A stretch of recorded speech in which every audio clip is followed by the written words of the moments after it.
something to get the blood flowing? Okay.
All systems go.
All right. Good morning. Good morning, everybody. We're going to go ahead and get started this morning. I think the last people are walking in. I think the sun is coming out, which is nice. I had 2 donuts this morning. It was a great start to the day. Yeah. It's a good way to start the season. So appreciate your attendance today. Thank you for coming out. We've got a fun agenda today. Still people coming in. You can come down. There's some seats up front, as there always are. Make yourself at home. We've got a number of things we're going to go through today. You can see the agendas on the screen. I took the advice, I think for 2 years in a row, somebody came up and said, "Don't you realize we cannot see this from the back of this room?" And so I think I did a better job putting this on a PowerPoint. They said it just that nice too. But yes, so you can see the agenda on the screen for today. The only thing I forgot to put on there is at the end we'll do new business as well. So it fell off, so sorry about that. But we're going to start Our Sergeant at Arms of the LPOA, Larry Kisabeth, is going to come up and give our invocation.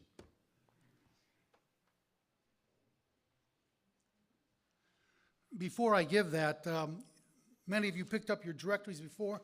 I know they were running short on them. They're at my cottage and they're being picked up. So if you want to get your directory afterwards, they'll be here. As we gather today for our first LPO meeting in this, the 150th year of Lakeside Chautauqua, I would like to begin with a preamble to our invocation. This year we are celebrating 150 years of Lakeside. With that in mind, let's take a quick look back to 1873.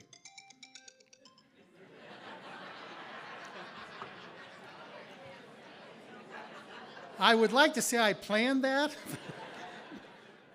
All right, 1873.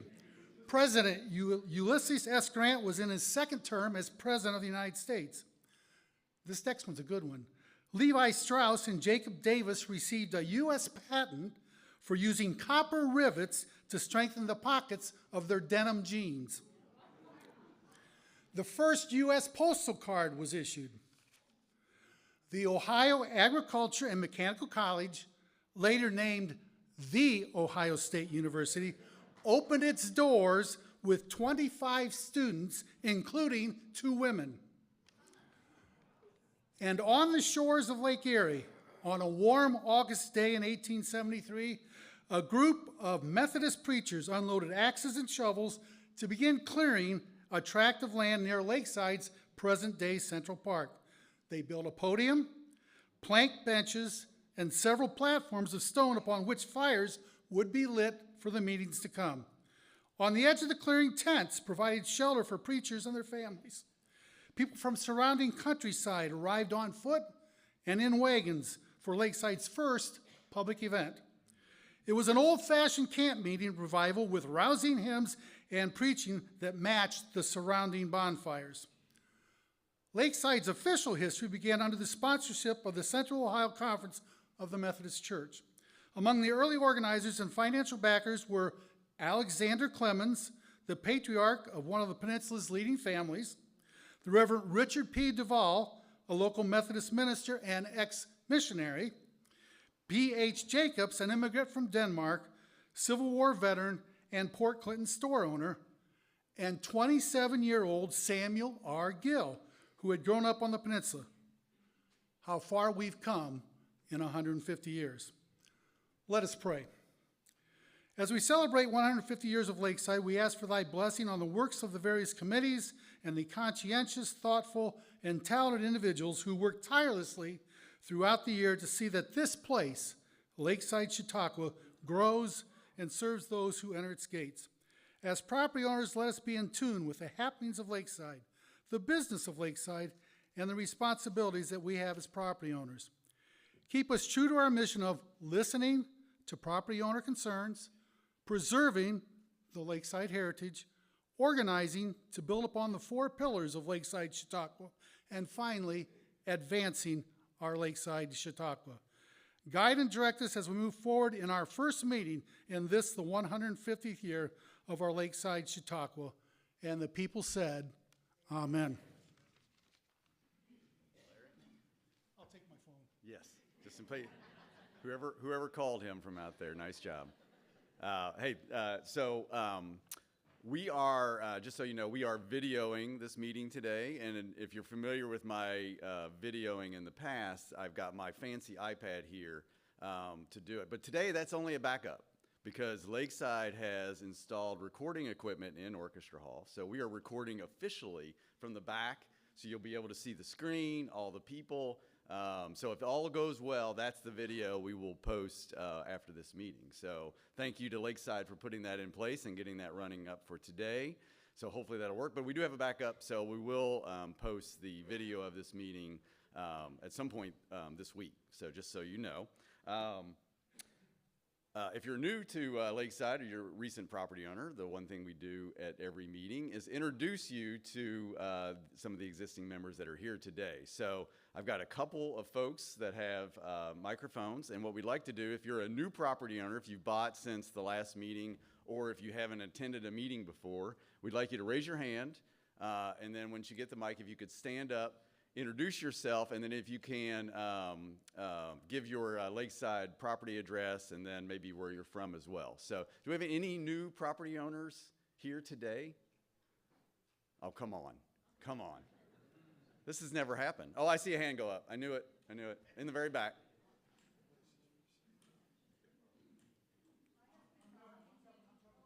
Yeah, we need a microphone. Don't be shy here.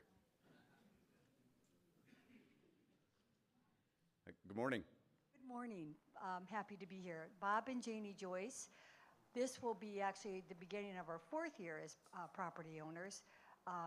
But due to grandchildren, life back in Avon Lake, Ohio, we go back and forth. Yep. But I will tell you in front of my husband, my dream's to be here full time. So we'll go on from that. But anyways, we're on Poplar, and again, thank you. We're happy to be here. Great. Welcome. Thank you.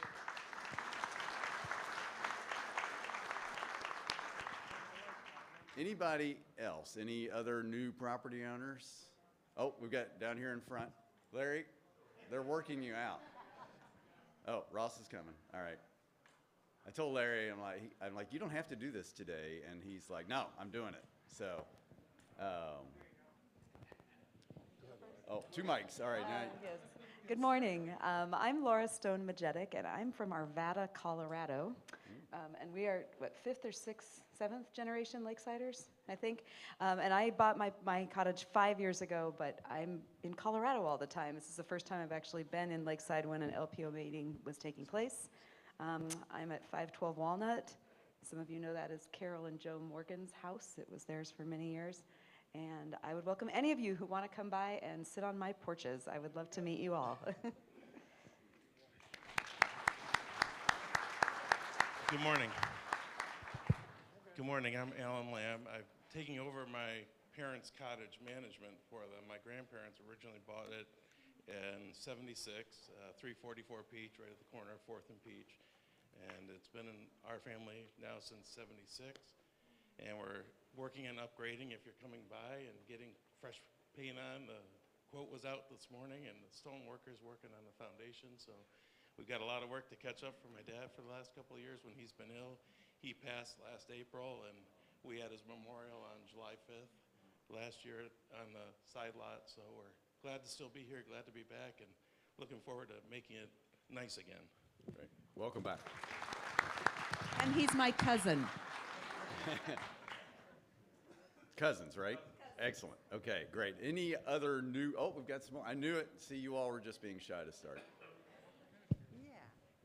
Yes, Connie Woods. I'm from Dayton, Ohio, and I've been coming to Lakeside since I was a toddler with my family, but I just purchased the cottage from Mark Grindley at 323 East 6th Street, right across from the Aquatic Center, and it's a beautiful property, and I'm thrilled to be here. Welcome. Thank you. Any others? Oh, there's Ross right there in the middle. Oh, he's going around. Okay. There he is. Right there, Ross. Right. I thought I saw a hand. Right there we go.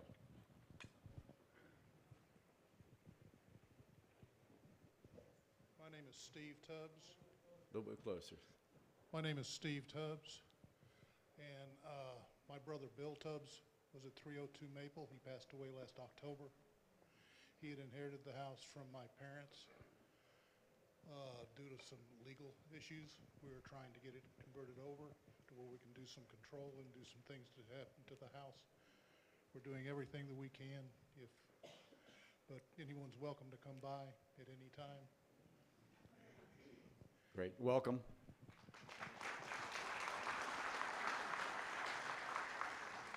All right. Do we have any other hands? Raise them high. We're going to go. Okay. Thank you, Ross. Ross is going to get a workout today. He's already circled the room a couple times. Okay. You heard Larry give a Lakeside directory update. Apologize for the mass coming in. Mary Ann looked at me when she walked down the aisle and said, we're going to have to talk, and gave me that eye. So, but I think we ran out of directories right before this meeting started. So there's already been a request, and they've gone back out to get more. So when we exit this meeting today, if you did not get your directory, they will be available. I already got them. So they're, when you leave today, all our LPOA members are in here right now, but as the meeting is ending, we'll be back outside in the main lobby giving you directories. So they are in, and thanks to all the work that went in to make those ready for today. So next item, we're going to give a treasurer's report. Tom Ramsdale is right here, and he's going to give we're not going to display it on the screen, but I will send the latest update out when I send out my email update after this meeting. That'll have the video link and all of those items. Thanks, Jeff. So financially, it's a very healthy time of year for LPOA. If you have ever heard my reports in the past, you'll know we have two main sources of income. That is membership dues and advertising in the directory. And both of those take place right after the beginning of the year. So we've had a great influx of money. And so far in dues and memberships, we've collected $10,220, which at $10 a membership, that means we have a little over, 1,022 members. Last year we had 1,087, so there's always a few people that will pay and renew their memberships once they arrive back in Lakeside. So that's staying pretty steady. And then advertising, so far we're at 9,600 for the season, and that usually runs about 10,500, and we have a few more that are outstanding to collect. So that'll be about the same. So that will give us a annual budget of around $21,000 to $22,000, which is very steady with the years in past. The one thing we haven't done is paid our big expenses for the year, and of course our biggest expense is the directory.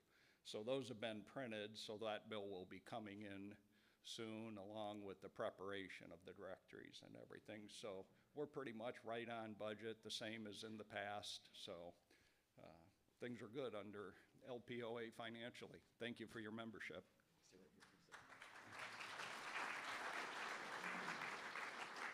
Just in case there's a question, I didn't want you leaving on me. Do we have any, are there any questions regarding the finances? We'll need to do a motion to accept the financial report in a second. Yes, sir. Can I, Ross, sorry, right here. Gentleman in the dark shirt there. Yes, sir. Ed Brewster, 638 Central. What is the expense for the directories for this year for printing? Well, I'm not 100% sure. Last year, they were around $7,500. I expect printing to be a little bit higher like everything else this year. Okay. So I'm looking at that particular expense plus the preparation of putting the directory together, which is the collection of all our personal information and everything. I think come the end of the year, we'll still have our $5,000 to distribute in donations and allow LPOA to start next year with about a $5,000 amount of cash in the bank. Okay, which thank you. is kind of how we've always operated in the past.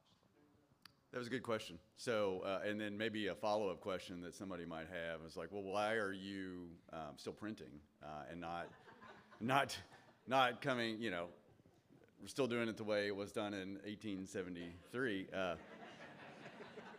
I can tell you, if I want a super large meeting, we could announce that we're not doing this anymore. So we're going to continue to do that for now. Though we've had discussions in our executive committee about, you know, digital. There's a real concern around privacy, making sure that our data is not out. You know, if we could solve that, I think we would take a look at it. So it is a discussion item. It's a good question around, you know, what the directories cost. Those continue to go up. We do try to end the year with a certain amount of money to carry over, and then we do give donations at the end of the year, which we'll do in our October meeting. So of whatever happens to be left over between, you know, that total number and then trying to end the year at 5,000. So good question though. Any other questions on that? If not, I need a motion to accept the financial report right here. Could I get a second, please? We'll do one right here, and then we'll just do a voice vote on accepting the financial report. So all those in favor of accepting the financial report, say aye. Aye. Any opposed to the financial report? Okay. Carries. Thank you. All right. Next item, we're going to welcome to the podium Mary Ann Kelmer, who is my Vice President of the LPOA Executive Committee. She's going to give some Lakeside updates for some things that have been going on in the off-season, and then also items around the Lakeside Heritage Society. Come on up.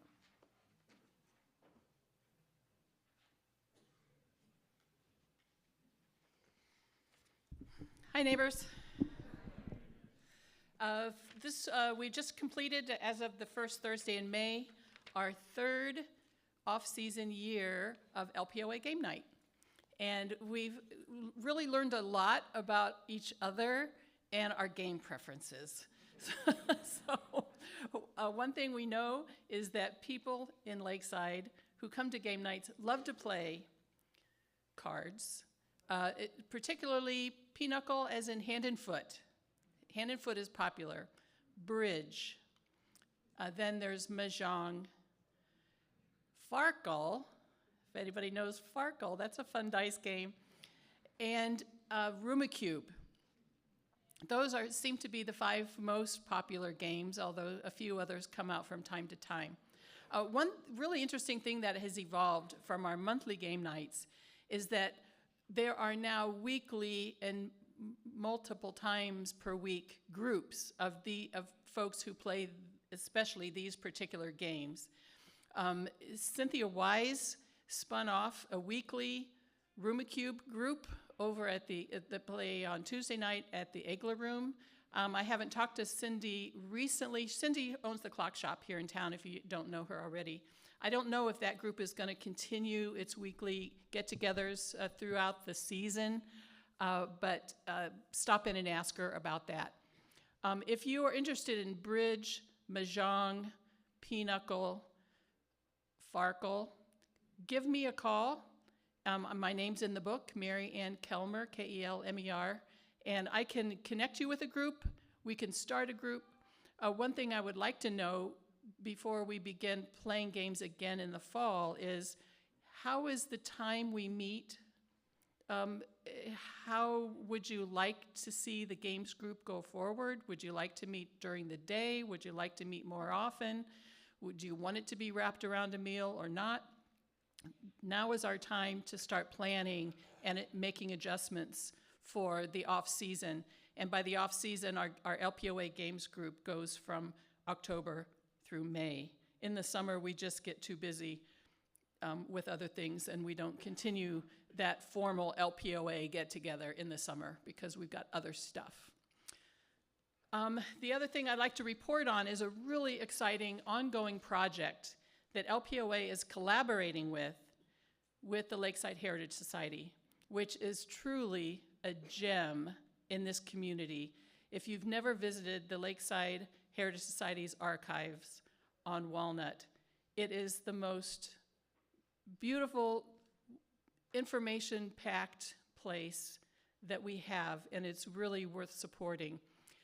Last fall, the LPOA decided to collaborate with the Heritage Society in doing some cottage research.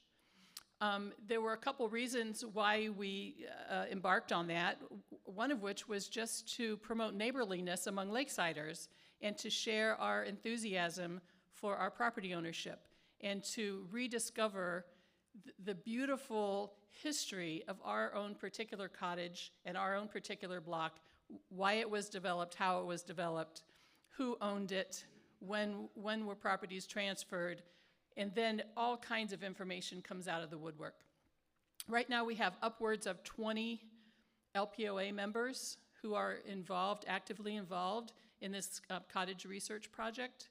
We had our first follow-up meeting on May 1st over at the archives, and there were probably, how many, Larry? Were there a dozen people at that meeting? Something like that? Yeah, we had a table full of people. And we were all just really excited to share our discoveries. One of the things I learned, one of the reasons I was interested in embarking on this research project is because I had questions about my own cottage. Excuse me. My cottage is at the corner of Kenton Row and 2nd. If you know where the steps are on Kenton Row, we're right there, gray house, yellow door, corn. And on the map, on the old map of Lakeside that's in the hotel, there is a building that is sitting on that corner. And I've always been curious, is that our house? And if it's not, you know, what was going on in that corner? I learned so much about my own cottage. I just want to share with you, because of my involvement in this project, what I learned about my own cottage.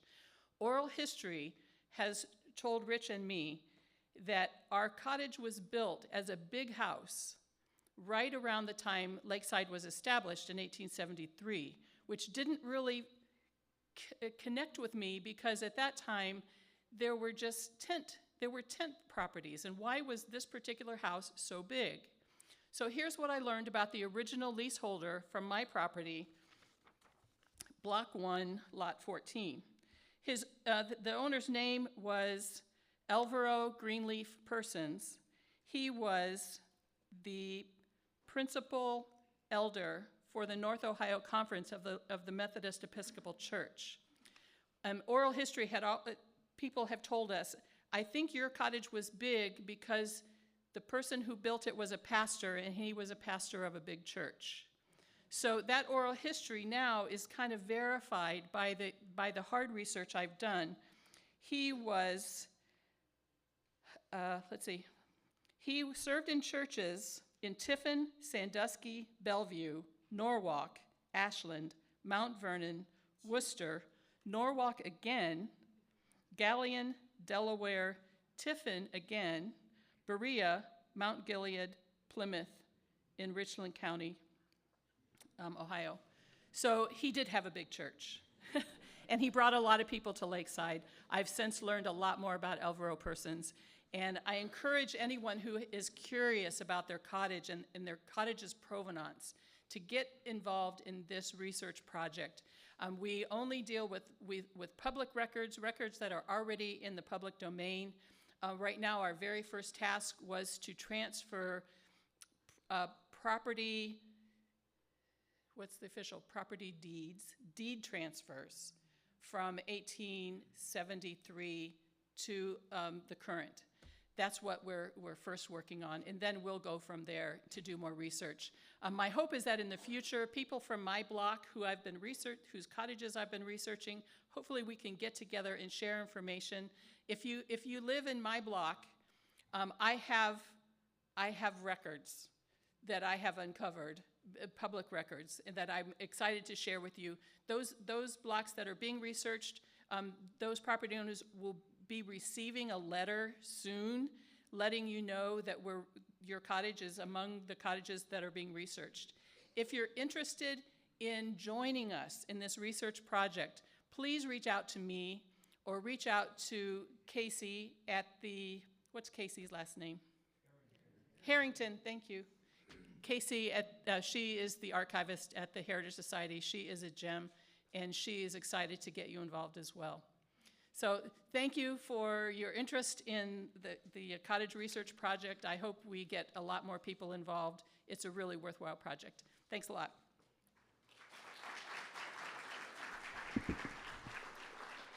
All right, thank you, Marianne. It is a very cool project. If you especially if you've recently purchased a cottage, you'd like to get a little bit of history, you'd like to do some of your own research. I've found a little bit of things, not officially through this project yet, but I'm catty corner from Marianne, and my house sits, it's pretty wide on the block there. But if you look at some of the old pictures and you look in the attic, it appears that it was flipped at one time 90 degrees, and it was actually facing the other way. So you can find out some interesting things by doing this project. So if you'd like to do that, see Marianne after the meeting. She might be handing out directories and not ready to completely talk about it, but we'll also include her email address when I send out the notes from this meeting. So thank you for that. Let's talk about LPOA elections. So as we do just about every year, we have all of our terms of our members of our executive committee staggered. So everybody doesn't come up at one time. And we typically have 2, 3, 4 people that are up for election. And that is the case again this year for the term that would start April 1st, 2024. So with that, Tom Ramsdale, who you saw up here a moment ago, our treasurer, his 2-year term is ending after this year, and so he is available to run for re-election, but that is a potential spot if you have interest in serving with LPOA. We have an open secretary position as our previous secretary moved off the grounds. That is also a 2-year term. We currently do not have one, so the fancy notes that you'll get after this will be mine, rewatching the video and capturing everything we do today. So we'll have that spot, and then we have 2 director positions that are 3-year terms. One is Ron Yonke, who is currently serving. He was appointed to LPOA a couple years ago to fulfill a term. His term is ending, and he's available to run for another spot. And then is Carol Robertson in the room somewhere? I know she was here at the beginning. She might be hiding in the back. Yeah, I just wanted to, so Carol has been with LPOA. She's in the very back corner. She's not going to show. She's waving now. But she's been on our LPOA team for 6 years. She was on the board for that for a number of years. I think she counted her Lakeside service at somewhere near 15 years. I want to thank her for that. We'll recognize her later in the year as well, but that is a lot. With all those years, so she's not eligible to run according to our bylaws, so we'll have an open position there. So I would encourage you, if you have interest in serving on the LPOA Executive Committee, to think about that. Think about how you could provide service. The last couple years, kind of sadly, we did not have elections. We had people run, but there was only one person. We didn't have to count any ballots, which is great from an administration standpoint, but not good from a culture standpoint. So I would like to have a lot of people run, a lot of interest in serving in this group. And to help do that, one of the things that we and maybe I have been lax in is some of the committees associated with LPOA and maybe letting those lax a little bit. So in talking with the group this morning, we are going to relaunch our committees within LPOA and get those started. Including executive committee members, but also community members. So if you don't want to run for an election, you don't want one of the official executive committee spots, but you'd like to volunteer, we would happily include you on some of our committees. So you don't have to do it today, but so I mentioned the committees to the group this morning. So we're going to have a membership and social committee. Mary Ann Kelmer is going to lead that likely. And then there'll be some other executive committees as well. But that'll do things not only in the off season, but also during the season, but perhaps new property owner gatherings, that sort of thing. We'll have a finance committee, which is very exciting. Tom and I will serve on that, and if anybody would like to see the LPOA finances. But it also could lead into just helping folks understand Lakeside's overall finances as well. We're going to have a bylaw committee, which will be very exciting. If you've read our bylaws in our directory, and hopefully all of you have, they are woefully out of date. And I've been promising since my early days on LPOA that we will update those, and that is something we are going to do this year. We need to update those to our current practices and perhaps change a few to update where we are today. But those need to be updated. I'm going to be leading that. Anybody would like to help me with that, that would be great. And then the last thing is a nominating committee, which is typically the committee that will take any names that might want to run for election, sort of vet them before the meeting. You don't have to be vetted. Next month when we have, not next month, July, when we have our LPOA meeting, we'll take nominations from the floor, and that is perfectly great. But we will have a nominating committee if you'd like to reach out ahead of time as well. If you'd like to serve on that committee, that'd be great. If you have interest in serving on the executive committee and you'd like to run, those nominations are at our July meeting, which is July 8th. And then at the August meeting, we will have the elections. and we'll do those, depending on how many people are running. We usually do paper. If we have one for each, we'll do so voice things. So do I have any questions about elections? And you can reach out to me after the meeting as well if you have some questions, but I just thought I'd pause for a quick second. I don't see anything immediate, but you can see me after the meeting as well. So, all right, so we are going to do a presentation. So this is something we talked about last year. We had requests in the past say, how do I rent my lakeside cottage? It can be a scary process. You put a lot of money into these cottages. Some of them are very old. If you're thinking like me, it's like one person could easily ruin everything that I have put into this cottage. But Lakeside has put a significant effort into making it easier for you to rent your cottage through them. Amy Jones, who is leading the effort over at Lakeside, is actually sick today, and she was going to present. But Charles, actually, it was Gretchen. Where's Gretchen? Gretchen is going to come down and stand in and talk about what it takes to rent your Lakeside cottage and talk about the success that they've had. And then, actually, I've got a testimonial. You're welcome to use this. A testimonial from one of our LPOA members that uses Lakeside for a number of their cottage rentals and wants to talk about that. So the floor is yours. You want to use this? If I could use this, Mike. Thanks. Thank you, Mike. First, Amy Jones, like Jeff said, is out sick today, so I'm pitch hitting for her to share a little bit about renting your cottage. We have two cottage rental agencies in Lakeside, Street Realty, and we've been in conversation with Kim, and she's wonderful to work with, as well as Amy Jones is leading the effort for the cottage rental business with Lakeside. She has done significant work over the last year to make this very easy. Lots of Lakeside homeowners have come forward and really commented on that through this year. And so she's worked really hard through this year we have about 95 cottages on the rental market right now. And she is also in communication with the Lakeside Communications, and you'll see we're trying to really get the word out on all of those cottages that are on the market to promote them through social media and our website. Both realty agencies have links directly on Lakeside's website to begin to promote that as first-time Lakesiders are landing there or returning Lakesiders. I have information that Amy has put together, and I'll have that at the back of after you depart. Just some helpful hints, also some of the things that they're doing at the cottage rental agency to make the process really easy, and she does meet with individuals. Her office location has changed. It will be in the front office administration, so when you walk in the administration office, the cottage rental office is to the left now, and we'll be hanging signs out there so that we can direct individuals into that location. So I'll also encourage you to stop by and meet with Amy Jones. She's just, again, done some tremendous work this year, and so we're trying to really partner with all of the homeowners to make it easy to rent the cottages. So thank you. Maybe we'll stay here let's see if there's anybody have any quick questions? Dwight King, who's a member of our LPOA, why don't you come up on Dwight?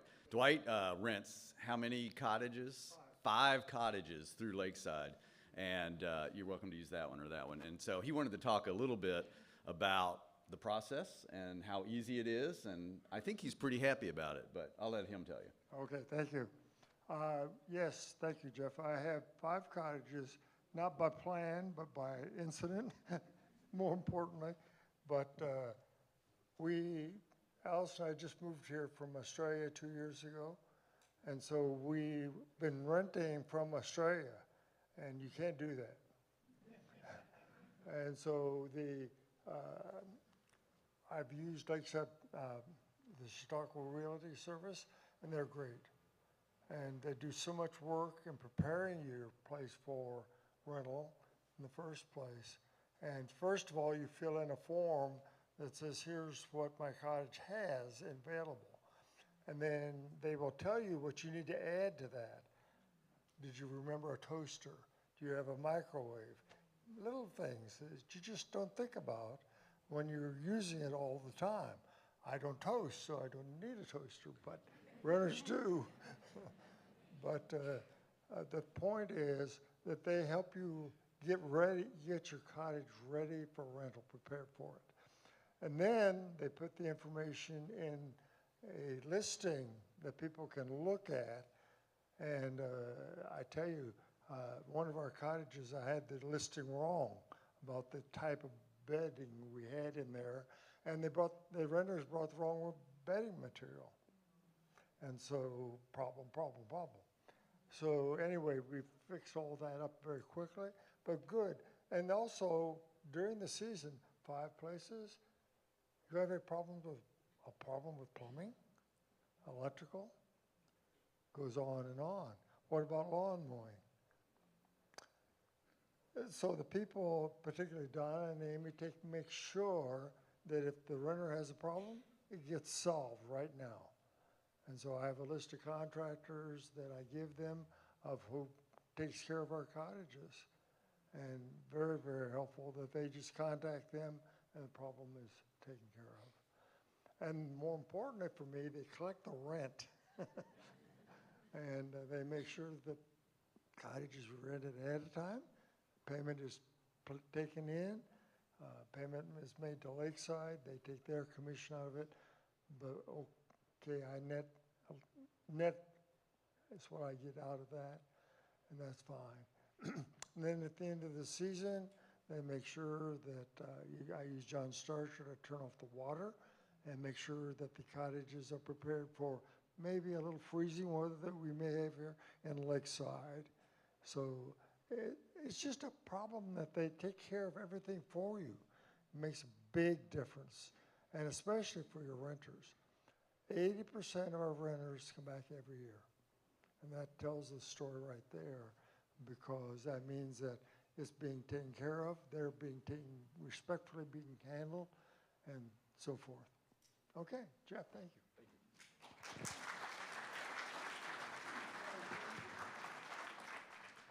All right, thank you. We do have a question. You want to do that?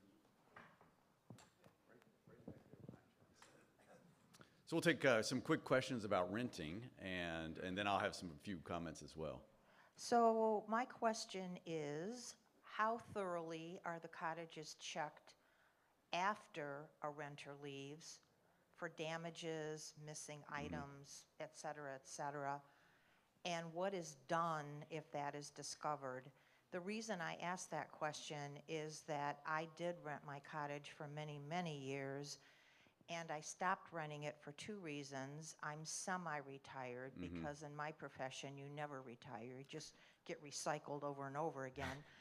And then the second reason was just the way the cottage was being left at the end of the week. Yep. So what kind of follow-up is done when that occurs? I'll let Dwight speak, and I know Charles is right in front of you, but Dwight, you want to give? Yes. First of all, we changed our process for cleaning. Used to be we said to the renters, you make sure the cottage is clean. Well, that meant that the husband sat in the car and the wives cleaned the cottages. We thought that's not good. So what we did, we just decided to include the cost of cleaning the cottage in the rental fee. And so Lakeside, Donna and Amy make sure that the cottages there's a cleaning crew comes in. And it's with COVID now, it is also a COVID cleaning of the cottages. So they make sure that the cottages are clean for the next renters, and it is a COVID clean. So it's all taken care of for them. Charles, did you want to mention anything in terms of sort of the process after a rental? Do they, who takes a look at it, and how do they make sure that the items are in the right place and not broken, taken care of? Yes. Thank you for that question. One of the things that happen after the cleaners are there, we have a checker now that comes in, and so Amy makes sure that there's a checklist of those items that are there. If anything is damaged, we take care of that. There's also a damage waiver that each renter now signs plus pays, and then so that allows us to charge their card if something is their negligence. That was a good question. I rented, when I purchased my cottage back in 13, I rented right after we bought it. And I wasn't thrilled with the rental process, and we really haven't rented much since then. But I am renting with Lakeside this year, and so far the process has been very good. And I can give an update later in the summer on that. But I think things have changed drastically in the last few years. And so I would say that if you've rented way in the past and you didn't care for it, give it another try. You know, I'll say selfishly for all of us, when you rent through Lakeside, it also helps Lakeside as they do take some income off of that, and that's good for all of us. There's a couple of agencies, as Gretchen mentioned, so the second part of that is making sure that there's plenty of rental availability for guests coming in, you know, especially during July. There's extreme limited availability. You know, and then just being, you know, completely honest about it, there are folks that rent their cottages directly, so which is also fine. You know, the idea being that there's availability. There are a number of entrepreneurs in our community that are very good at renting their own cottage. If you're interested in talking to somebody that does it on their own, we can put you in touch with them and make connections. So we may, at some point later in the year, even have one of them come up and speak. I'd like to have Amy back as well and maybe do a presentation towards the end of the year. But we can connect you if you'd like to do that. I think the idea being, let's make sure that there's plenty of room for the guests that are coming here through the year.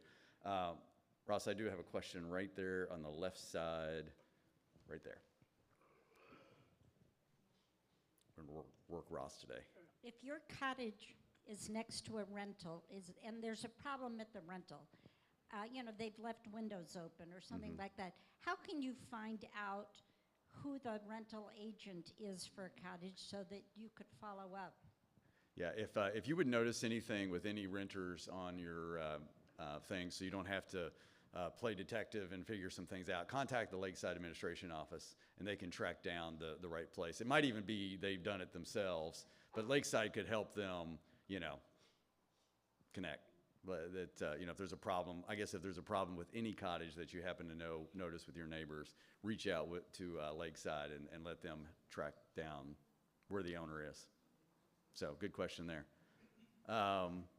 Feel free to reach out afterwards. I think we'll move on. Not on the agenda, but stay right there.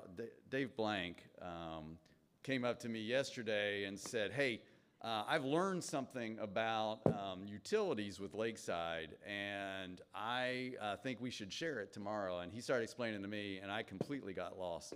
And so I said, as long as you would get up and explain. No, but a serious note, as you know, in Ohio, there's utility rates, and I think some of the companies have different availability of rates. And so some of you may just accept, you know, what the utility company gives you, but there are opportunities to lower your costs. And so I wanted Dave to speak to that real quick. He's going to give you some direction, and then we'll send out some information in our email as well. I'm not going to give anybody any direction. Okay. All right. Okay. The Ohio Electric Utilities provide power in two forms. One is called the distribution service, in which you basically rent the poles and wires. In this case, your Lakeside rents that from Ohio Edison. And you purchase separately, you purchase your generation service, which is the electrons. The generation service is a competitive business. The distribution is a monopoly regulated by the Public Utilities Commission. Ohio Edison makes no money through the sale of generation, but the Public Utilities Commission requires that they have an auction on an annual basis, or maybe it's twice a year, to set up generation service for anybody who doesn't purchase their generation service from another company. Again, this is a competitive operation. The last auctions that were held, the prices for the generation service went from around 6 cents a kilowatt hour to around 12 cents a kilowatt hour. It doubled. or more than doubled. Now, what do you do about that? You can purchase generation service from a third-party generation supplier. How do you find where those are? Go to the Public Utilities Commission website, look for the apples-to-apples comparison. There's a whole list. I looked at it this morning, a whole list of opportunities. Most of them are not going to be at the 6 cents per kilowatt hour. Prices have gone up, but they're not at the 12 cents per kilowatt hour either. So again, Public Utilities Commission, apples-to-apples website. That starts with this current billing cycle, is my understanding. This is also true if you live in almost any other Ohio community. This is happening as well. So you probably want to look at your home service. Now, what are you going to need? First of all, how many of you brought your electric bills with you? Yeah, nobody. You'll need the account number from your electric bill. I can't solve that. I don't know if the company will give it to you if you call them. I just don't know that. But you'll need the account number, and basically you get in touch with the website of whatever supplier you want to talk to, and they have most of them have a very easy process. But it's an opportunity to save a little bit of money, and since I'm on the foundation board, I'm going to say the money saved you can donate to the Lakeside. I like that. Thank you, Dave. Appreciate that. I mean, that's good. Yeah.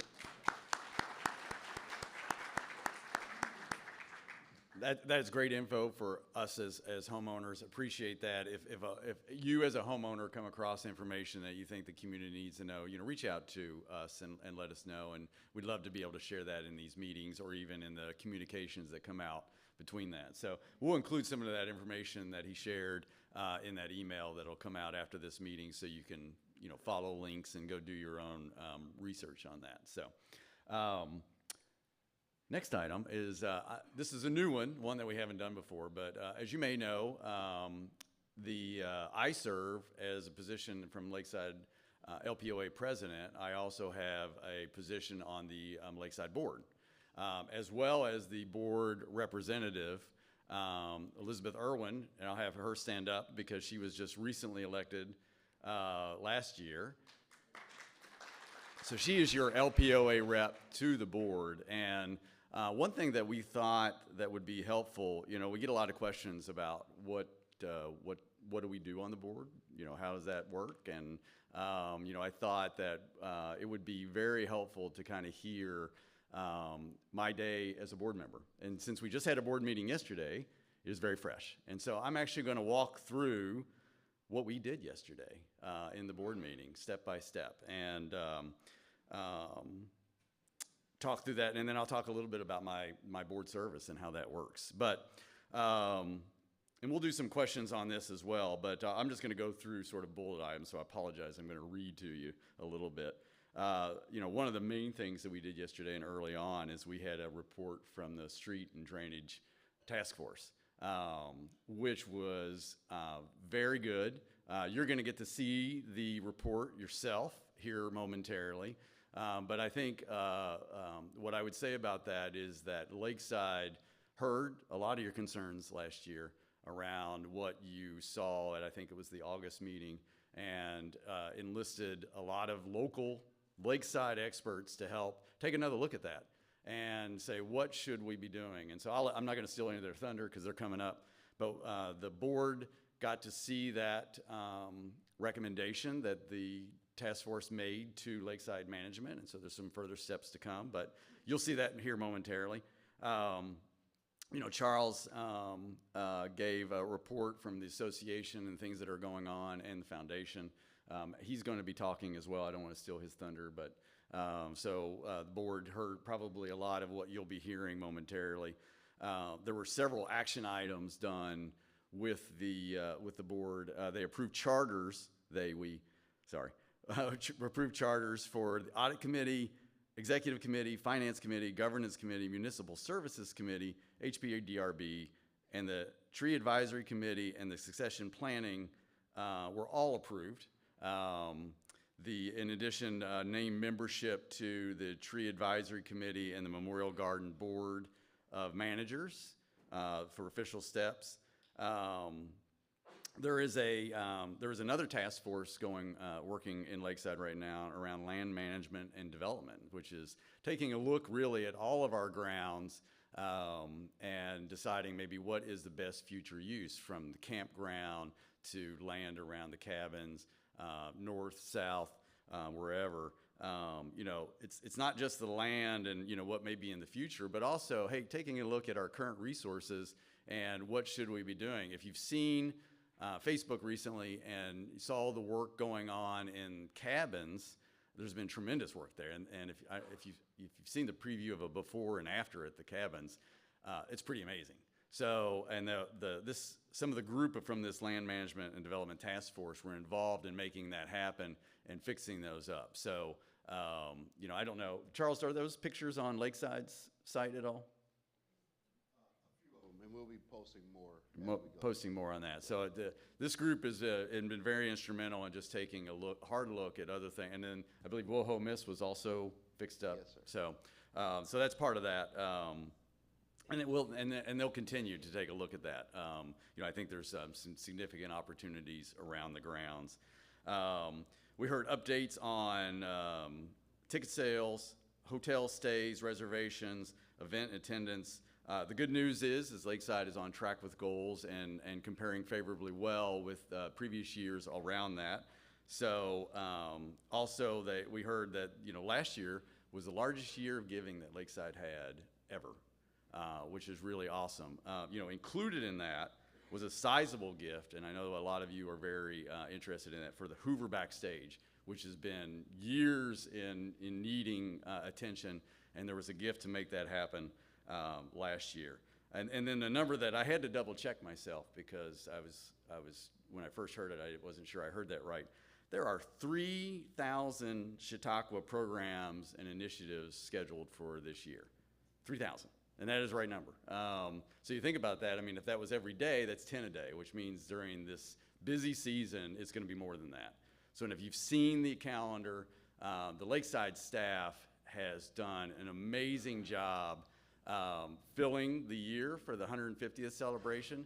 Not only filling the year, but making sure that this Lakeside is ready for the influx of guests and getting the grounds ready. Can we give a quick applause for the Lakeside staff?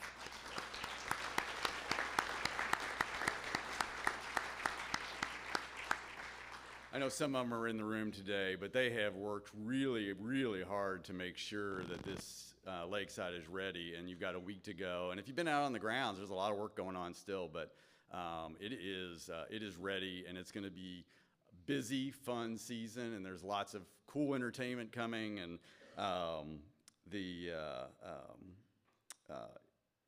so lots of things that come with that. As with any board, there's lots of committees. So we heard from the various committees on the board, and then a couple things to update you on. There are community forums scheduled. So I believe there was a community forum last week. The board scheduled those throughout the year. So there's 4 of them this year. The next one is scheduled for July 1st. And there's also one on August 5th and August 14th. But I believe I apologize, I wasn't in town last week, but there was a mention that Lakeside would also provide a governance forum. And so I've got to save the date for you. That will be on July 14th. So that meeting specifically will be talking about Lakeside's board governance and how it's structured and why it's structured and those good things. And so that meeting, I didn't put a location down. Do we have one? Here, right in here. Okay, right here, July 14th. You put save the date. There'll be some more communications on that, but I think that just got kind of figured out from that. So, and then real quick, I just thought, I get a couple questions about, my service on that. Do I have, where's allegiance, I guess, to that? And I'll simply say that, I'm elected by you to serve you. So when I am sitting in a boardroom or in the Lakeside boardroom, every discussion we have, I think about how it's going to affect property owners. And that is where, is it going to be a negative? Is it going to be an issue? What's the long-term effect on property owners? Now, it's a boardroom to support Lakeside. So really, really why we're all here. So in the end, the board's got to make decisions, and I have to vote one way or the other to, make sure Lakeside survives and thrives and prospers. And so, so I have to balance those. But my thought process always back to the property owners and how is it going to affect you, and it's the same with Elizabeth. So those, when we're in discussions with that, that's where my thought process comes back to. Another question I got is, well, why is it so secret? Why are you signing non-disclosure agreements? I signed one yesterday, and I took a picture of it. I'll tell you that the non-disclosure agreement only says that you won't disclose confidential information, which is primarily human resource type things. Very standard. There's no way we should be talking about confidential information outside of that room. And that's it. Board members can talk about anything else that happened in that room that day.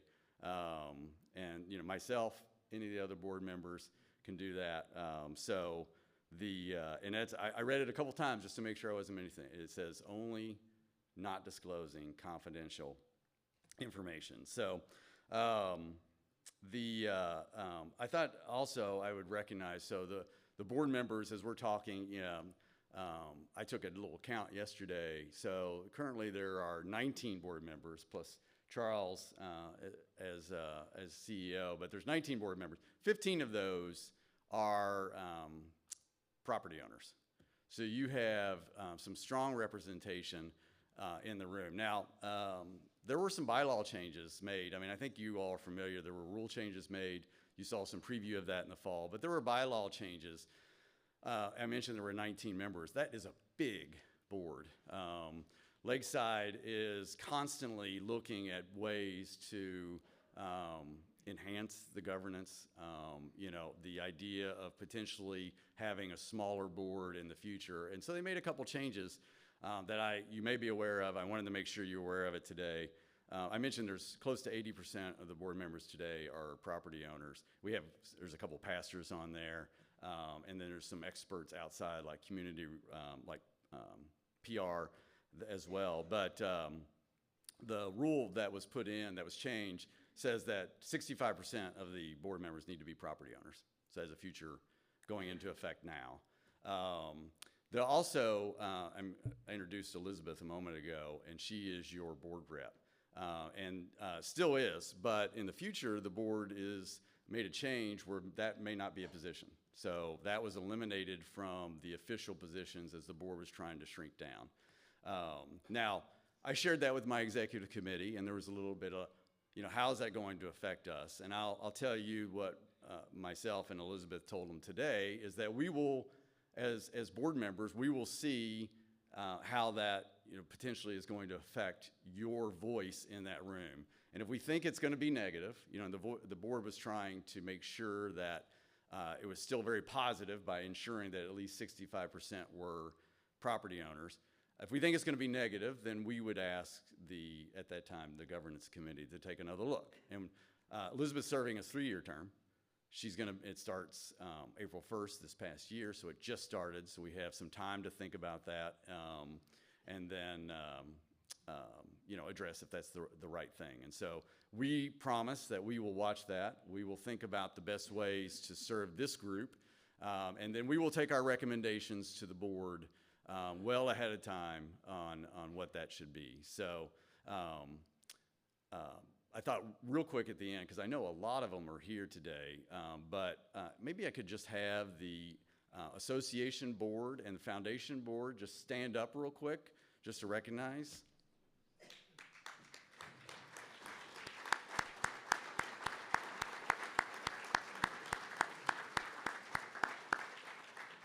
Thanks for being here. So property owners are, we talk about the stakeholders a lot, and property owners are a big part of that, in addition to our donors and our visitors. And then, of course, we have our deep connection to religion, so which, is a great makeup for the board. So thanks for that. So thanks for letting me present that. I plan to do that whenever I can, so I think the next board meeting is scheduled in August, so before the next LPOA meeting, there won't be a board meeting.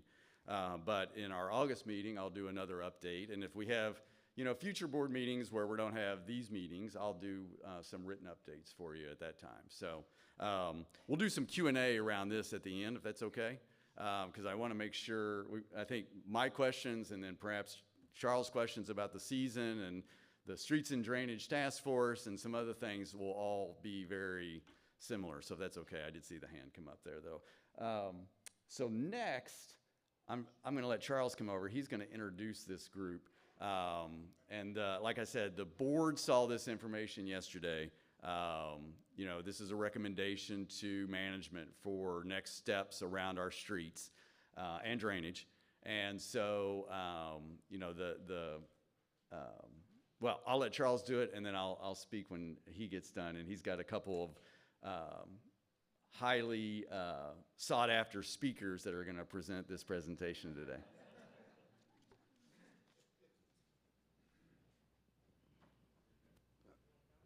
No, I think I got a lapel on. Good morning. The fear, if anybody's ever done public speaking, is the fear is when your time to come up, you may have to use the restroom. So I was over there thinking, like, should I go now or should I not go now? No. Too late. Too late now. But one thing for sure is that I will not be as long as I was last week.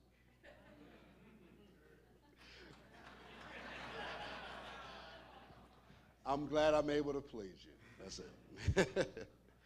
The season for this year and our theme, and I want to just say thank you to the 150th committee that have organized, worked with the staff, worked with the board to put this season together. And if you served on the 150th committee, if you can stand for a moment just to be recognized.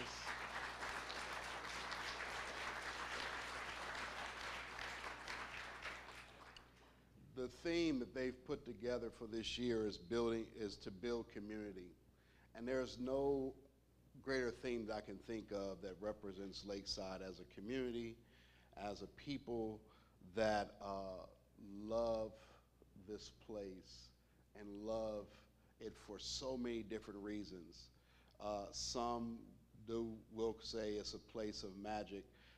My mom, who visited here in my first season 3 years ago, said it's like a slice of heaven. And and thank you all for those who have known her, met her, and throughout the process of praying for her. We had a diagnosis this year in a time frame. But one of the things she did say when she got the time frame of her diagnosis is that this is a place of healing. So she's looked forward to coming back to Lakeside this season so she can begin and start and continue her healing process. And as we serve her and her days, I just want to say Lakeside is a major part of that. And so thank you all for embracing us as a family.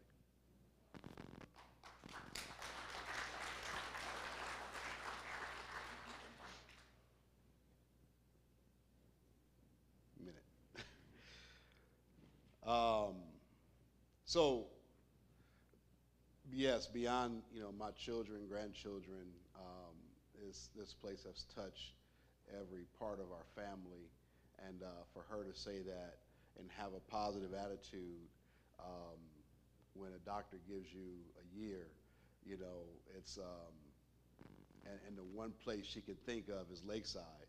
That says a lot. It says a lot. It says a lot about who we are as a people. And so the season and the building community, and there are several practices that you'll be hearing about through written communication, video communication. Myself and John Bakari are planning on doing some communications before some of the keynote speakers if you are on the live. And so one of the things that we're adding out of the 7 keynote speakers, there will be 5 of those will be live stream, and so you'll be able to watch it. So if you are not here locally, you'll still be able to catch those. There will be live stream. So just some things that are happening this year. And so some of the practices are, to appreciate our story and our heritage, to nurture caring relationships and creating a sense of belonging, creating harmony, respect, and create harmony and respect differences, engage, collaborate, and give, lead with compassion, integrity, and transparency, steward and honor places and spaces. And we have a lot of great spaces that you can go to and just recenter yourself and reconnect. And then practice well-being. And so those will be some of the themes that you'll be hearing throughout this season. And as Jeff already mentioned, over 3,000 Chautauqua programs and initiatives that will be happening this year. And those are tremendous. And just the amount of time and energy it takes. And so when people say the off season, I really don't know what that really means for our team at all, because they work around the clock and around the year to make sure when you come back, you have a great season. Here's a few notes that a few dates that we want you to be mindful of is our Founders Day celebration, which is Sunday, the 28th, and also of May, and also Sunday, July 2nd. And so also, if you didn't know, WGTE did a feature on Lakeside. The staff had a chance to view that final edit on this past week. And wow, are you in for a treat when you see this piece they have put together on the Lakeside history and the heritage, but also the future. And it's a very well done documentary. And so that will be a premiere, and we'll have a nice red carpet premiere on Sunday, May 28th at 7 p.m. here in Orchestra Hall. And so we look forward to having you all here to come and view that. And so as you come, it'll be a great celebration and so forth. And then we have the Memorial Day Parade on May 29th. And so within that, those are some of just the key things. But I will say that none of this is possible without you as a community, but none of this is possible without our team and our staff, who I am privileged and honored to work with day in and day out. And so those of those that are here are on our team. If you can just stand for a moment, whether you're seasonal, full-time, part-time, whatever it is, if you're here just for a moment.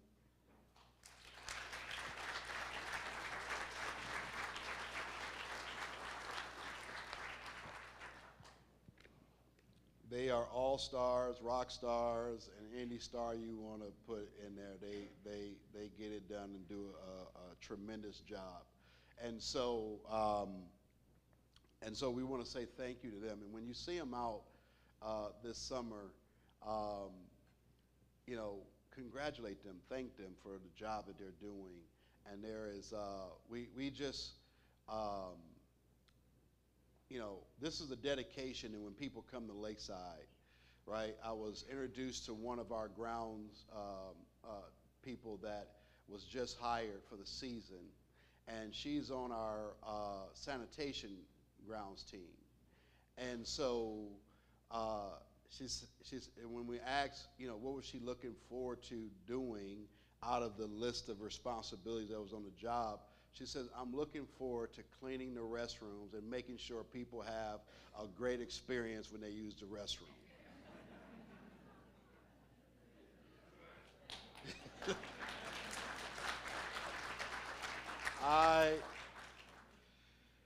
I was shocked and happy at the same time that someone takes that much pride and effort into what they will be doing for Lakeside and realize there is no job that's too small and none that's too big, and the privilege to serve others is what really makes a difference. But that is what Lakeside attracts. That's you know, and you know it better than I do because you've been here for so many generations more than I. I am new, and someone reminds me this all the time that you know you're new, and I say, well, I've been here for 2 years. They say, yeah, you're still new. You got to wait for 2 more generations in order to do that. So, you know, the let me just switch gears for a minute and talk about our experience in the board meeting yesterday, which I will say was a great experience. It was a full day, but it was one of the best experiences. And I sit on a couple boards as well as been reporting to boards for many years. And the level of partnership we had in the room yesterday was second to none. And I just want to say thank you to all of our board members for their support and trust.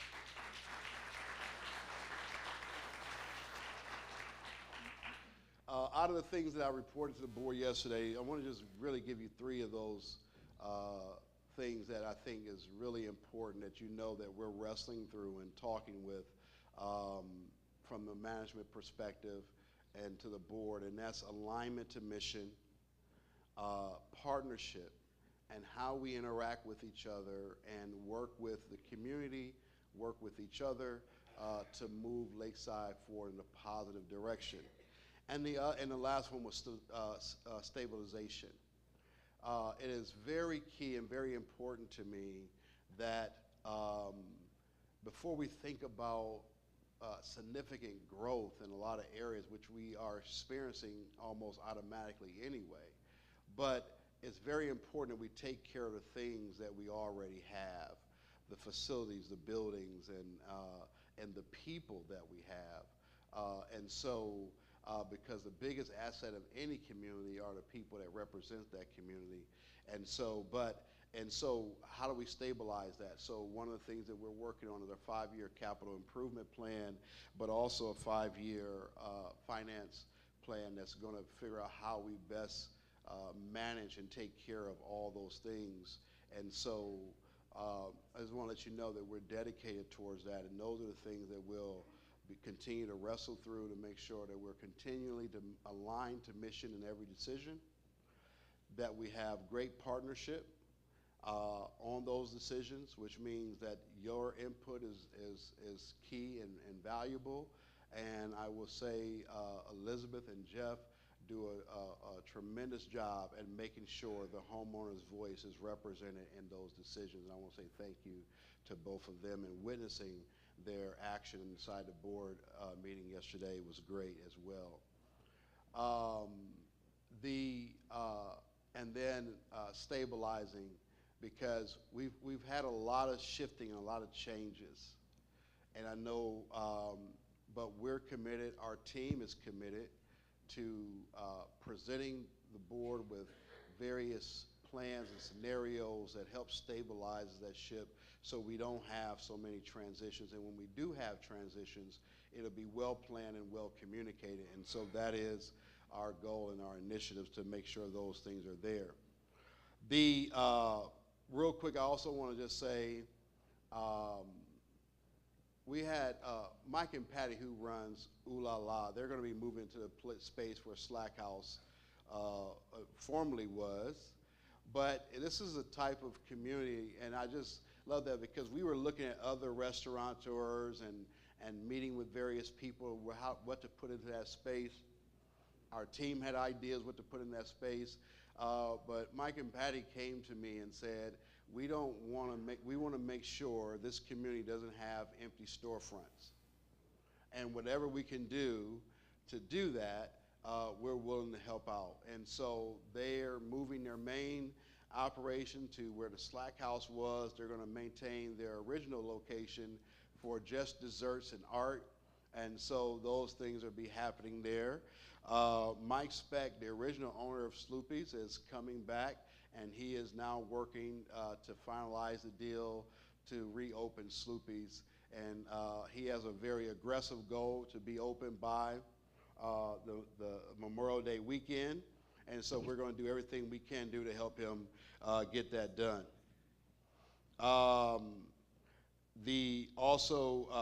Chris and Bessie Langford, who has done this shaved ice for years, and now moving to where Lagos used to be, and they will be doing poolside. So that will be open. So I will say every restaurant will be open in Lakeside this year.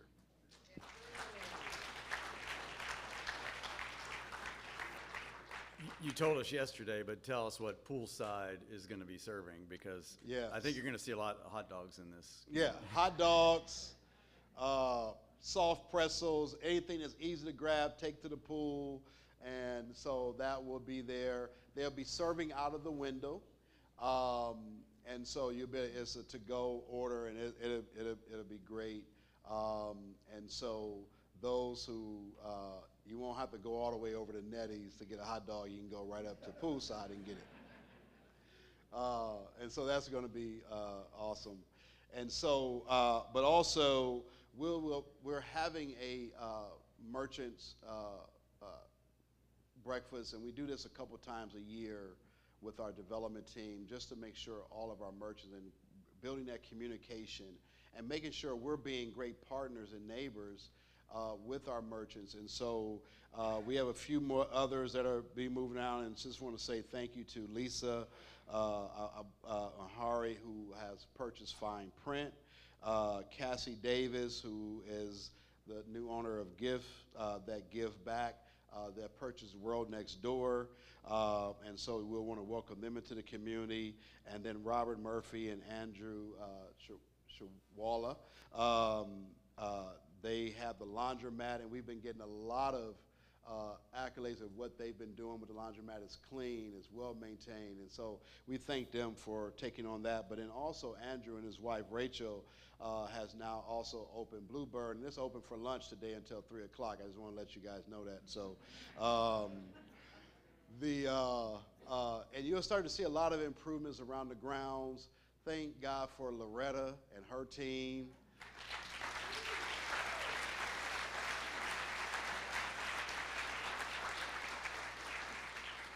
But we also want to say thank you to the Women's Club, because we listened to them over the last couple seasons, and as you will see on the side of Orchestra Hall, you now have a nice parking area for golf carts, and the mud and dirt is all gone. So thank you.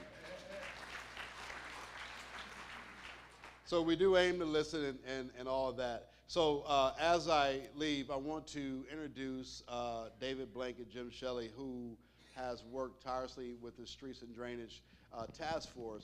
But between the 150th, and you'll be hearing more about the Land Management Development Task Force, but this task force, and this is how we plan to move forward with Lakeside, is creating task force as a mixture of board, community, and staff working together to improve Lakeside. The more we do this, the more your voices will be heard and represented at the table.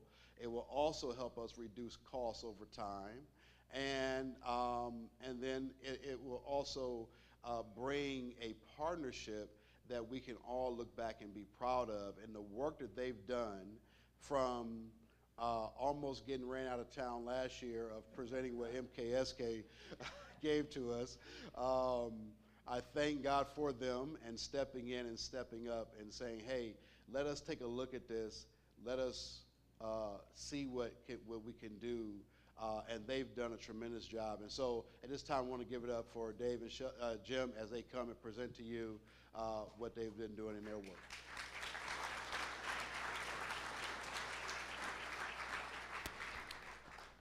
Once they're complete, we'll do some Q&A directed to the Streets and Drainage Task Force, and then once the streets questions are complete, then we'll do some general Q&A and new business, so we'll just kind of blend into that.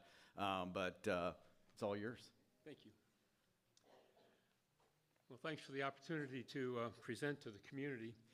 I asked Gretchen to prepare a cover slide, which she's graciously done. And when I looked at it, I was astonished to see this is just after the last time Lakeside was paved in the early 1990s. And on the left is Barb Kaner, and on the right is Lynn Hudson. So, thank you, ladies.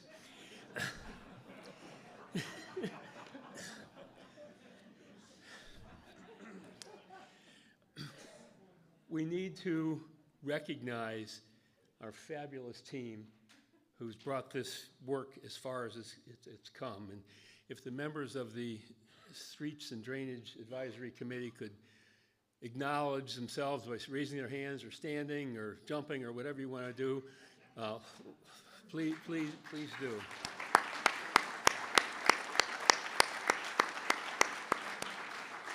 And there are a number of others who could not be here today either due to other obligations. Now, I learned a long time ago that lawyers talk and engineers do, so we're going to replicate that to some extent today. But Jim is certainly will make part of the presentation, but he will available for any technical questions, as well as a number of the other engineers in the room. We're going to talk about our process a little bit. We're going to try to define what we mean by paving and drainage, talk about the project, and then go to next steps. Let's start out with the MKSK report, which what that is and what it isn't, and what we're doing in comparison to that. We're all surprised by the $10 to $30 million price tag attached to the MKSK report from last year. That program is not what we're doing. Their program was to begin implementation of the master plan. And that number is beyond our capacity at this point in time to deal with. We all recognize that. So our task force said, let's try to figure out what are our needs in comparison to what are our wants. And our focus as a result of that analysis has been, we need to figure out how to get the roads repaired and to get the drainage mitigated, both highly important topics. So that's where we focused. We did not try to, as we came up with our numbers, we did not try to perform a reconciliation between MKSK's numbers and our numbers. But our numbers are based upon best practices of the engineers in our room, and we have lots of high-powered people in this group. You know, I've learned, like most of you probably have, at Lakeside, if you need to learn something about anything, there's somebody in Lakeside who's an expert on it. Well, that's certainly true in this situation. But a few of the big differences between what MKSK was proposing and what we're doing, again, we're focused on streets and drainage. Their study had a new and redesigned south entrance and Maple Street Gateway. We're not doing that. It had a new circulation street in downtown Lakeside to help with unloading and things like that in the area between Walnut and Maple or something like that. We're not doing that. We're not expanding the sidewalk system. We're going to repair what we have. There are only limited streetscape improvements. We're not spending a lot of money on curbing and lots of other things. We know Lakesiders like the way Lakeside is. They just want it to be fixed. And another big matter is we're relying on the expertise and knowledge of local contractors, local costs, as opposed to whatever MKSK used. So we think that what we're going to present as a value is sound and appropriate for our community. This list gives a number of the other things we've done. Let me focus particularly. We've hired a firm called Contractors Design Engineers, who's done work for Lakeside in the past. Jim has worked with them successfully in the past, as well as some of the other members of our task force, and they've helped us try to evaluate the conditions of the roads and a sequence in which to do things, and has put together a preliminary cost estimate for budget planning and those types of purposes. And as Jeff said, we presented, or Charles said, we presented to the board yesterday. Now the expert.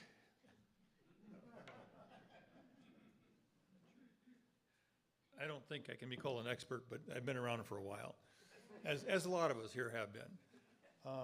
So in any event, the engineering required was not part of MKSK's study. They did a preliminary study only. All it was cosmetic and laid out what their thoughts were. What we did was talk to engineers, figured out what we have to have for the design of the streets, and we do have to basically have the entire community assessed and designed by an engineer, so we know how to solve some of the water issues we do have here in the community, and fix the streets primarily. But it's going to be basically a mill and fill process. You've all seen it before, where the big milling machines are grinding off the asphalt, and they're taking down a layer of 1 inch or 2 inches or whatever that is. And what you wind up doing then is you have a surface layer which gets ground off. We're hoping the base layer, in a lot of cases, will be adequate, and the sub-base, the stone base, is going to be adequate. But as you can see when you drive around the community, where you have alligatoring and cobblestone looks effects on the streets, that's where the base and the road have totally been destroyed over the years. So those have to be addressed separately. And once you do that, is you mill that surface layer off, you proof roll the streets, is what it's called, by driving a heavily loaded dump truck on them, and find out where there's rolling, where there's depressions, where there's problems with the sub-base. You go in, you dig that out, you put back good base and good sub-base, and then you repave the streets. At that same time, we address as many drainage problems as we can by either the roadway surface, putting in additional drainage, trying to solve some of those things that we know about. And that's, again, where you come in, because we need to know where there are drainage issues that we don't know about. And there's, I'm sure, many of those. So anyway, we basically are going to be addressing width issues, because streets vary from 30 feet wide to 12 feet wide in Lakeside. We all know that. So we're going to try to do some changing on some of the very, very wide streets like 5th Street. We're going to try and do some modification there. We're going to try and standardize a width that 2 cars can pass reasonably easily next to each other, like at the end of 5th Street as an example, where it turns into a cow path, okay? You know, some things like that we're going to try to address at the same time. The alignments are some of the streets don't come together properly. We're going to have radii at the intersections, so you turn a corner and you don't drive over people's landscaping. And then we're going to be doing the adjusting of all the castings in the streets, the manholes, the water boxes, all of the things that are in the streets are going to be done properly, so you have a completely done paved system as we go. So that's kind of what we're shooting to try and accomplish here mechanically. Any questions on that right now? Go ahead. I'm looking at the 3 layers. How deep is that clear down to the bottom of the sub-base? Maybe repeat the I know it probably varies a lot. The sub-base in a normal pavement is to be normally 6 to 8 inches. The base of the asphalt is usually about 3 inches, and then 1.5 inches of topping. So that's kind of the depth of it. Here in Lakeside, we're very unusual in that rock is so close to the surface, sometimes we can't get that base. But we can get what we can get, and that's all we can do. So that's what we have to work with, basically.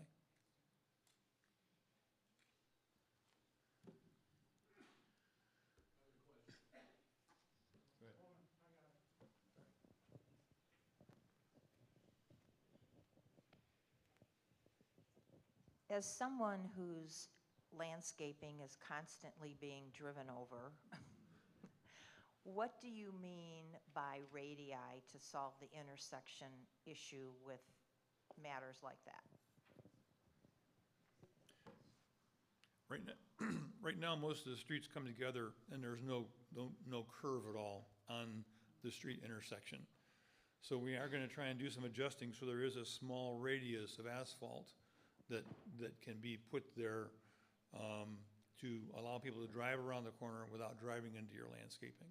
That may adjust some landscaping too. We're not sure of that yet, but we're going to have to address that as we go block by block as the process proceeds.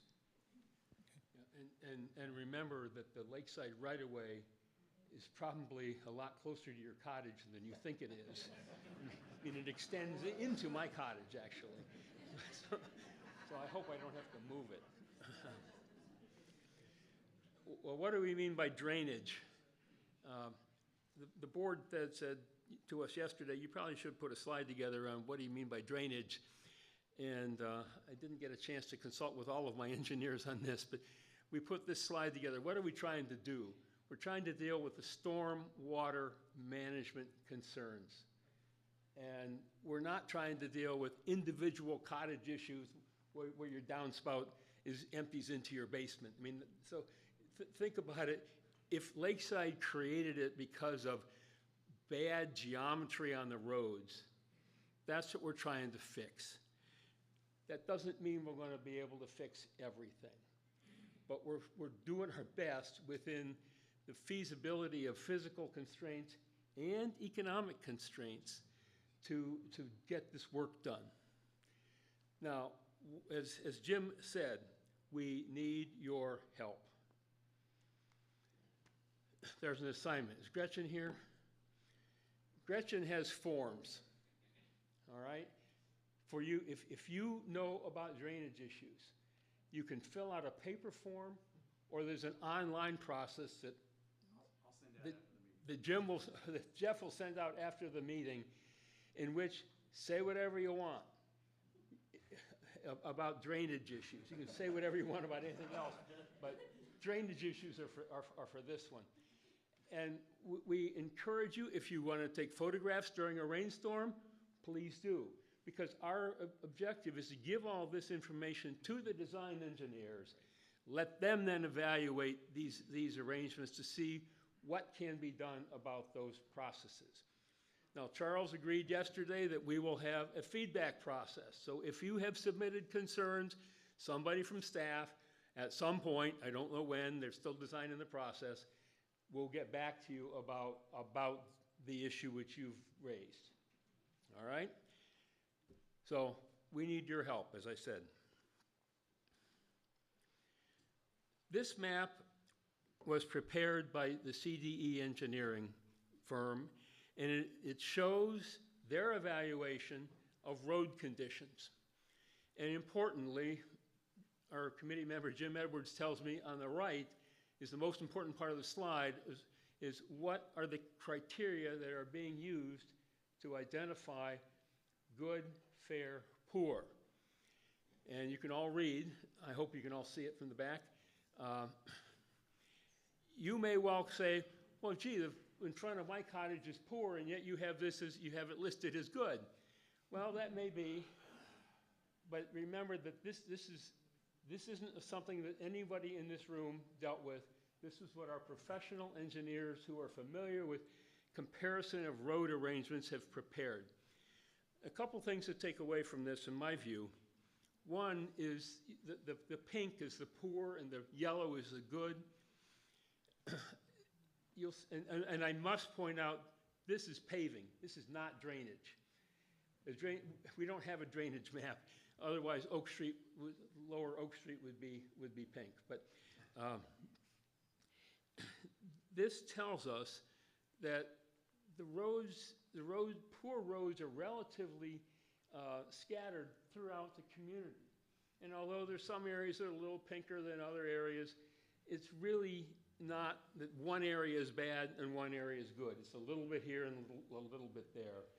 So that was very helpful for us to understand. All right, numbers. I suspect that most of you in this room have been involved in some sort of construction at your house, at your cottage, in your business. Can I see a hands of how many people have been involved in construction? Just about everybody. Now, keep the hands up. Those of you who have completed projects on or below budget, please lower your hands. Lower your hands. Okay, so some of you have. Congratulations. You're welcome to the committee. Okay?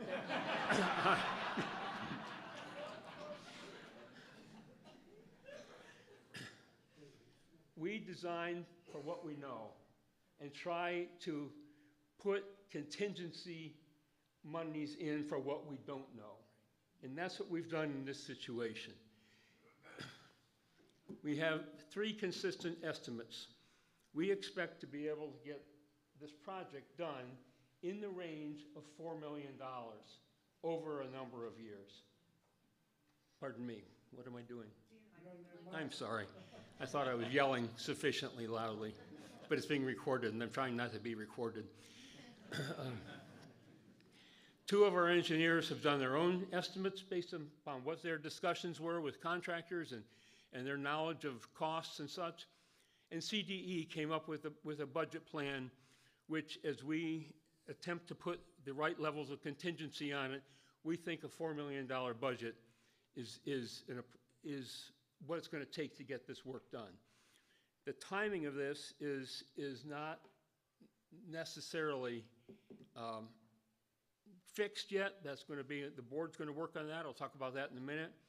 But I just want everybody to remember where we were on the MKSK numbers. So we think that the board can now design a funding process which is much more acceptable to Lakesiders. All right, what is our plan? The board authorized or recognized that we should be beginning engineering this summer, detailed engineering. This will be in a number of phases. We don't know how many years yet, but the amount of time available for construction is between 1 and 2 months in the fall. The paving contractors are recommending that we do north-south streets first. They're slightly longer, and they can get the best use of their equipment that way. And they're also recommending that we start on the east side, starting with Poplar, doing the north-south streets, and for each section that they do on the north-south streets, that you do the intersecting numbered streets as well. Now, the project will be budget-driven. What that means is, pardon me, I didn't bring any water up here. What that means is the board needs to determine how much they think we should be spending each year on this project. And that's in their purview.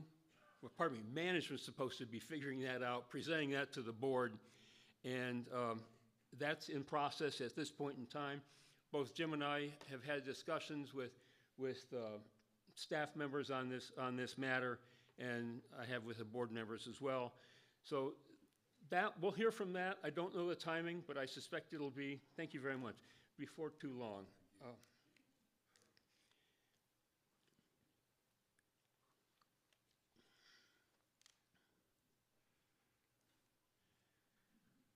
Why not spring?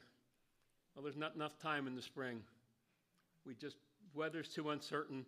And, you know, if you get started and you run into unforeseen difficulties, which guess what, we will, you'll be doing construction into the season. We don't want that. Why the east side first?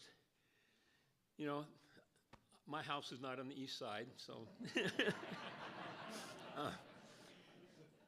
But it's based upon physical conditions identified by the contractors. Bringing the equipment in. Once you've repaved, you don't want all this heavy equipment running over your brand new paved streets, that type of thing. Plus, there are load limits on Harsh Road on the east, so we probably can't even bring in some of the equipment. So we're listening to what the experts have told us. This summer, the engineers will begin designing on phase 1. Again, we don't know how many phases. The CDE people put together a 4-year plan. I don't know what it's going to end up being. I think 4 years might be a little aggressive in terms of how much funding per year we can do, but that's for staff to figure out and the board to authorize.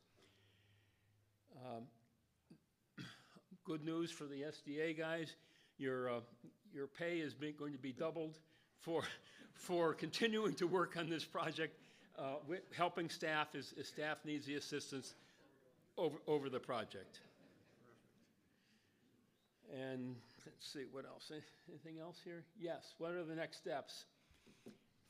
Funding process, terribly important. We all know that. We don't have anything to report on that today. The staff will report on that when they're ready to the board, and then we'll all hear about it. We are authorized to go ahead and hire a qualified engineer. That'll be starting very soon, and hopefully to conduct the bid process once we've identified the first scope of the first year or two, and to get that going so we can let bids and accept bids and accept the contracts or negotiate contracts and begin work in the fall of 2024. All right, what do you have to do? Two things. One, if you have drainage issues, report them. And Jeff will talk about that and get a form from Gretchen. Number two, and this is a little odder, a number of people are continuing to put in natural gas. If you're going to put in natural gas in the next several years, we encourage you to think about getting it done before the paving is done. We have a number of cut-ins every year and through the paving, which screws everything up and then never looks right ever again or is right.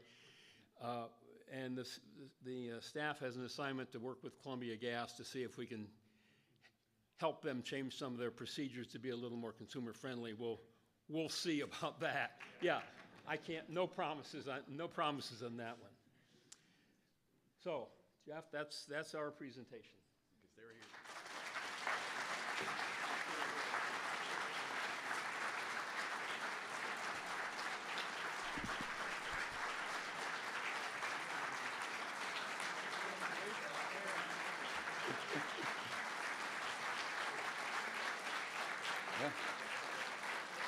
Okay. I'm going to have these guys do my part next time as well. Okay, that was, I appreciate your patience with that. I know there was a lot to it, but we thought this would be very important for you to see. This group has put together a lot of work. We will take some questions now, but just real quick, so you heard, so the board saw this as a preview, but really this went to management. So Charles and his staff are going to work to figure out how, the timing, funding recommendations, that sort of thing. None of that has been discussed, but this group is happy to answer any questions you have about the work that they've put in. We do have mics, so if you can raise your hand, they will track you down, and then these folks can answer your questions. We'll do streets first, and then once we're done with streets, then we'll just do general Q&A, okay? This is kind of a street question. My name is Anna Mae Peterson. I know last year MKSK had a fantastic cost for burying wires. I'm big on burying wires. We just have such huge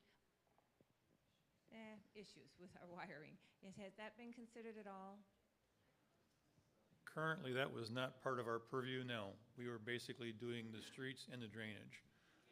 Again, that was a big part of the ticket that they were charged with, but we are currently not addressing that, no.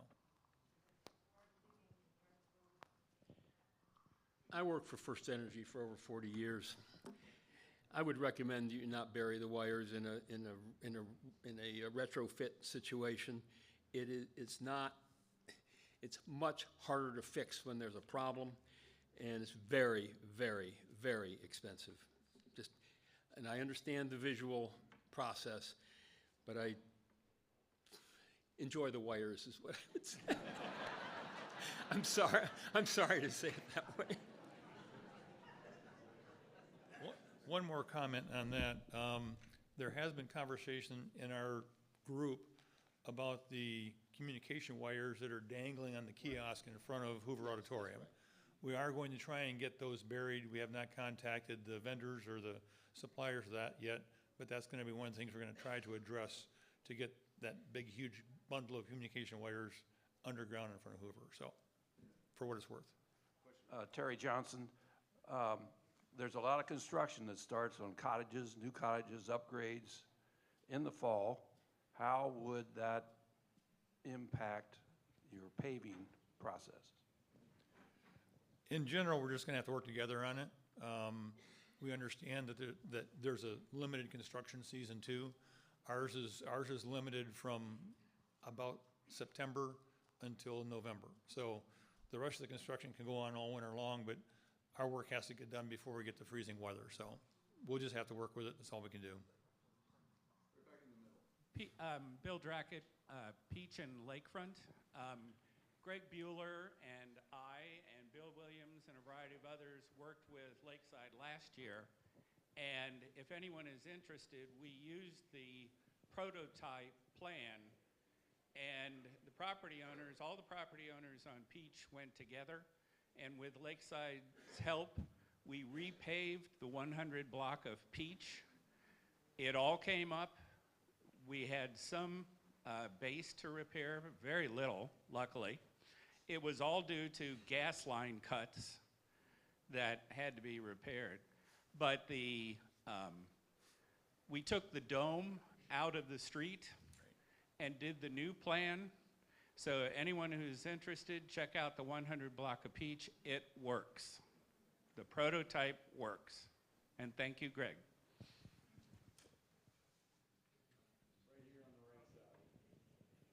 Dick Dietz, 644 Maple Avenue. We're right next to the Red Director's house. Now, with all this starting on Poplar, the drainage and the road, what are you going to do about all the drainage issues that are happening on Maple and Walnut that are killing our yards and our houses? While the paving is starting over on Poplar, because you probably won't hit us for 4 or 5 years. At the moment, staff has identified a fairly large number of the issues, and they've worked hard to get a lumber of these fixed. They have identified, though, that there are some areas that you have to wait for the road repair to get them fixed. We can't do everything all at once. And to do sporadic sections of the community is a recipe for much higher increased cost. So we understand that there are big issues. We understand there are big issues up where you are, down on Oak, and a number of other places. I would go back to staff with your particular issue. If they can do something without having to do major road issues, I believe that they're trying to work hard to get all those done. So that's not a satisfactory answer. I understand that, but I think that's the answer we have to have at this point in time. Yes, sir.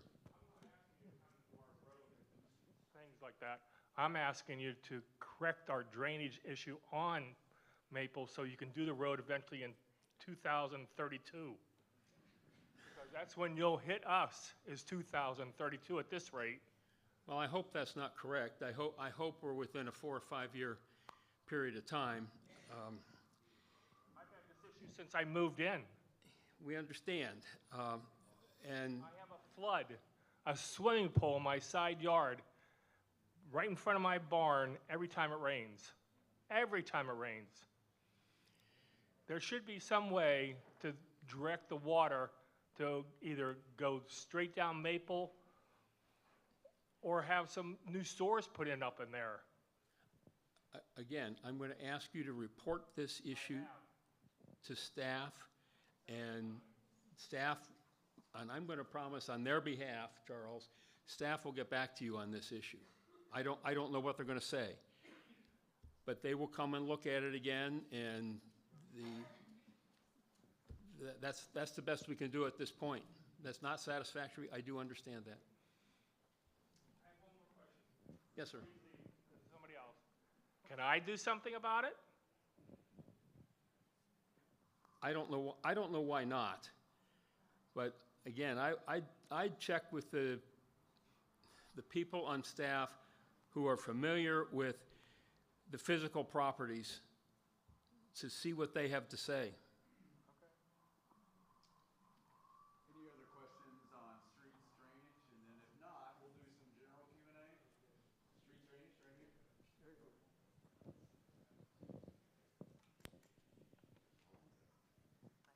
Jeff Murphy on Jasmine. I don't have a question, but I just want to compliment the task force and staff and leadership. Just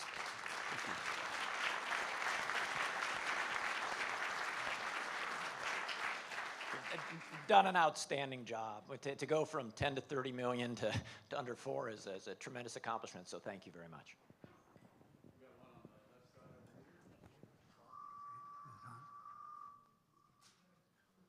Richard Hahn, 401 Maple with my wife Sherry.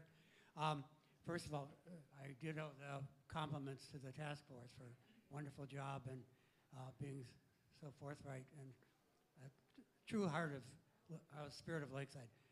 On the governance issues, I do want, before this group, want to highlight from October 1st special property owners meetings coming forward through the bylaws amendments now, I want everyone to be aware that I've circled about 11 changes to the bylaws that concentrate the power of the board and alienate or take away from property owners' rights. Elizabeth Irwin, compliments to her, but there is will no longer be a board member elected by the property owners. My question is why? The second point, and perhaps even more important, is the definition of members of the Lakeside Association. We who contribute to Lakeside year after year through donations used to be contributing members of the Lakeside Association. That definition has been taken away. And I put to Jeff and the board, was that discussed at the board meeting on February 17? What the significance of it? And my question is why and who initiated that? For what it's worth, Chautauqua, New York still has their property owners elect 4 board members, and we're told some of this is best practices, and my biggest question is why and who initiated it, and I just leave that because perhaps for the governance town hall meeting, we can discuss it in more detail. But I'm particularly, Jeff, I'm particularly concerned about we're no longer contributing members of Lakeside Association. Only the board members, the members of the board of directors are quote unquote members. And my first question would be, as I'm not a member, do I have a right to request financial detail about how our assessments are spent? I would guess maybe not. So the bigger questions arise from these changes to the bylaws, and I think we need to understand who initiated them and why.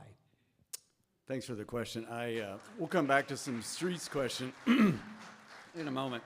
So there is a governance meeting on the 14th, and so I think those will be great questions for that. I honestly can't remember exactly in the February meeting if we changed something. I mean, I think I mentioned before, you know, Lakeside is driven by their stakeholders, and so you know, there's no effort to minimize that. I did address the representative piece earlier in the meeting. I'm happy to discuss with anyone.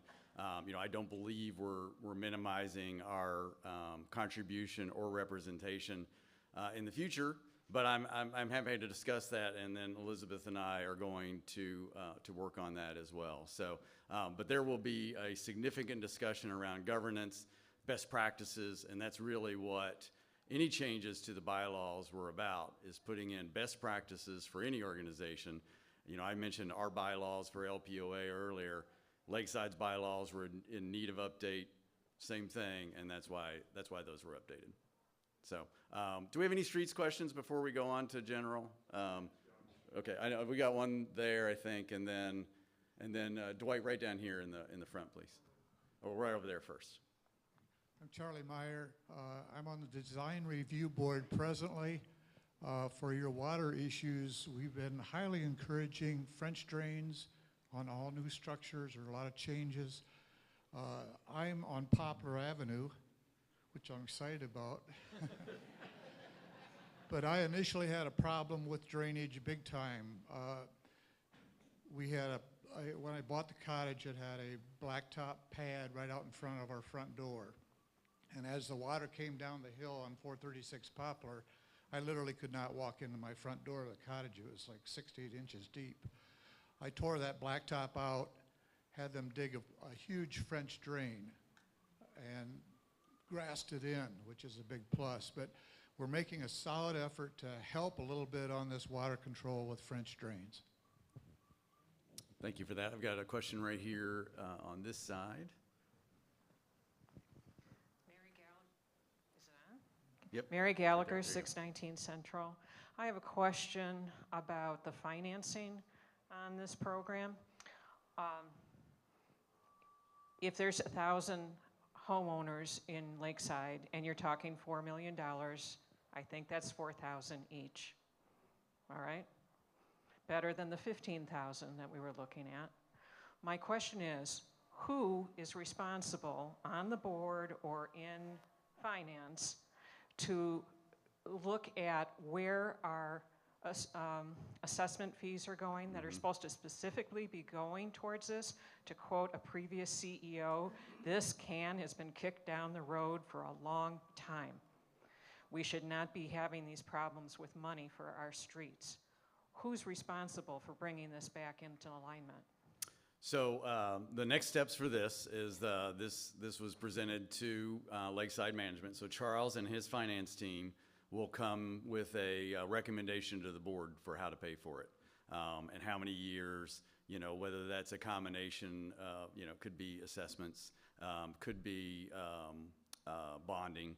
There will be some options to look at that Charles and his team have not yet looked at, but will. Lakeside does collect assessments today, and there is a budget. So there's some of the work that this team mentioned is already happening. The assessments that are collected today is used for those items. And so any repairs that you've seen go on, in the last, I saw stuff out there a couple days ago. And then any work that's going on around the engineering this summer, there has been budget to do that. And then future budgets, so 2024 and on, would likely include, if everybody agrees to proceed, include money for these streets. So hopefully that answers the question for you there. No, not really. No, my question is,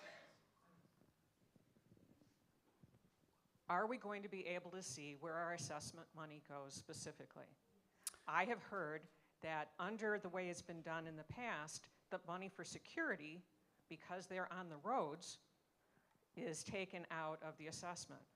My question is, when is it going to be designated solely for road and drainage repair? So I can tell you that the board discussed this yesterday, and the board is following the words that are, or the words that are in your deeds, or in your lease. Sorry, in your lease, and that is Lakeside's legal counsel and accountants agree that that's how the money is being spent. So there's no changes currently being done to that. So it's being spent on streets and drainage.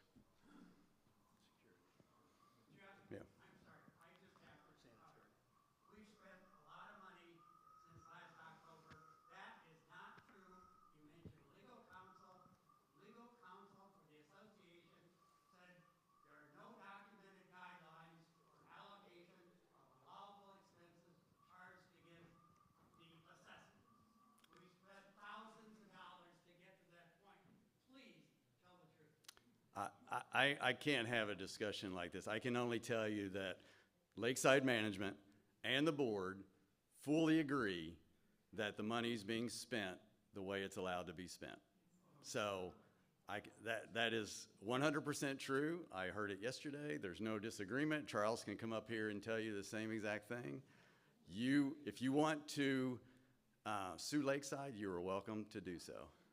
So, I can tell you that he already is engaged an attorney, and Lakeside is not going to say anything else about that, and there's potential litigation related to Mr. Hahn's comments. So the answer is that Lakeside is spending the money the way they believe they are allowed to do so. Yeah. Hi, just real quick before everybody leaves.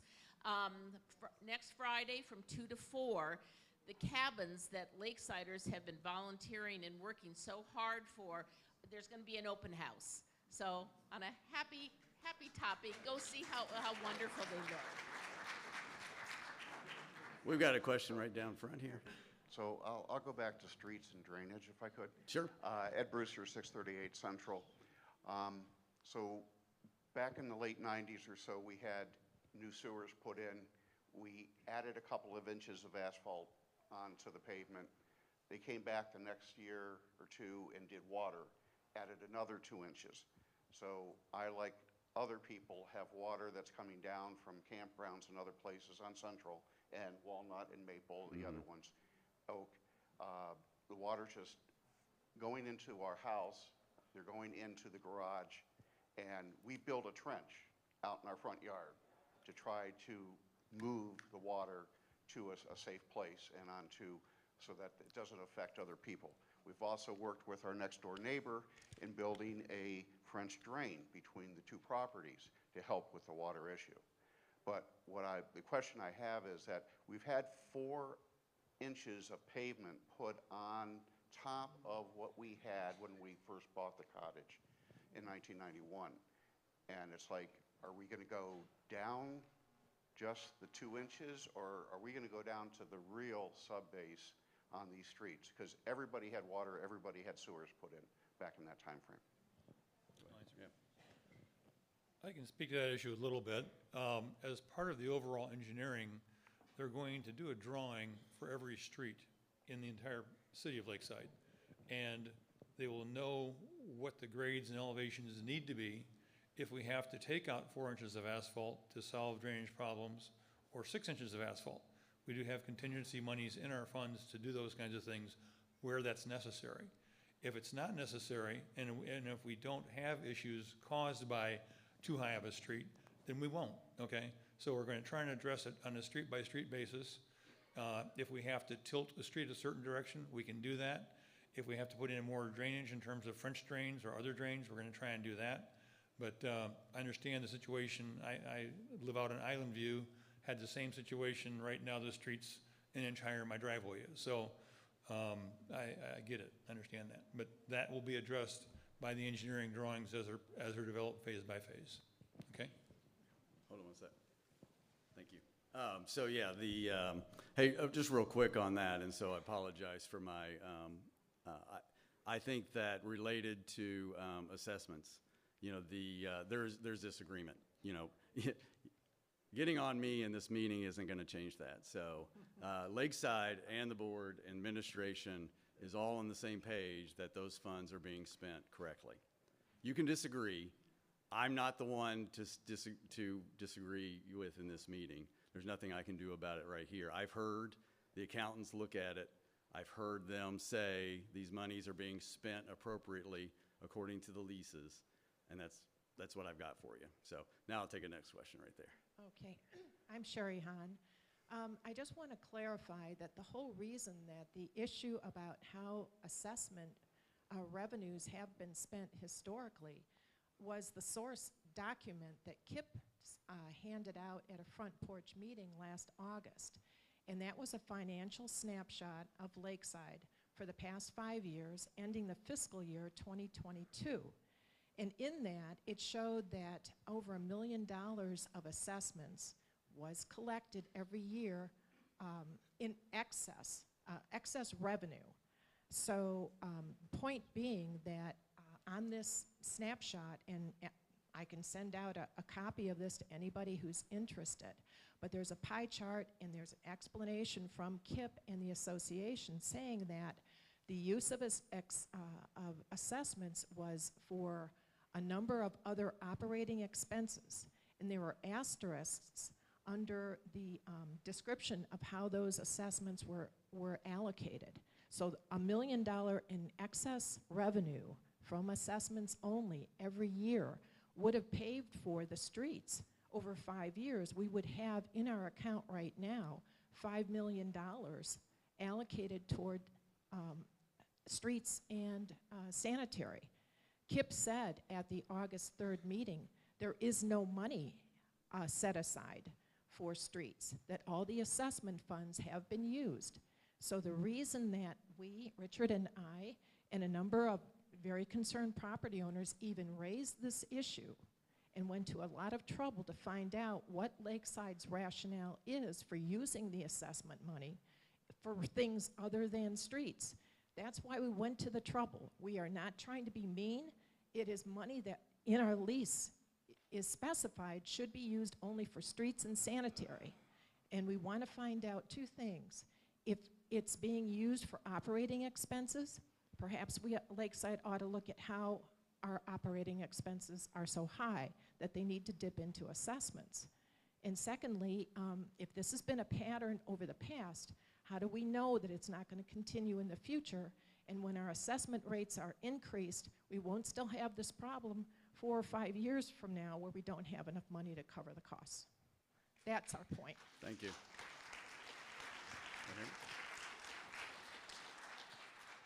It's George McCormick on 171 Laurel.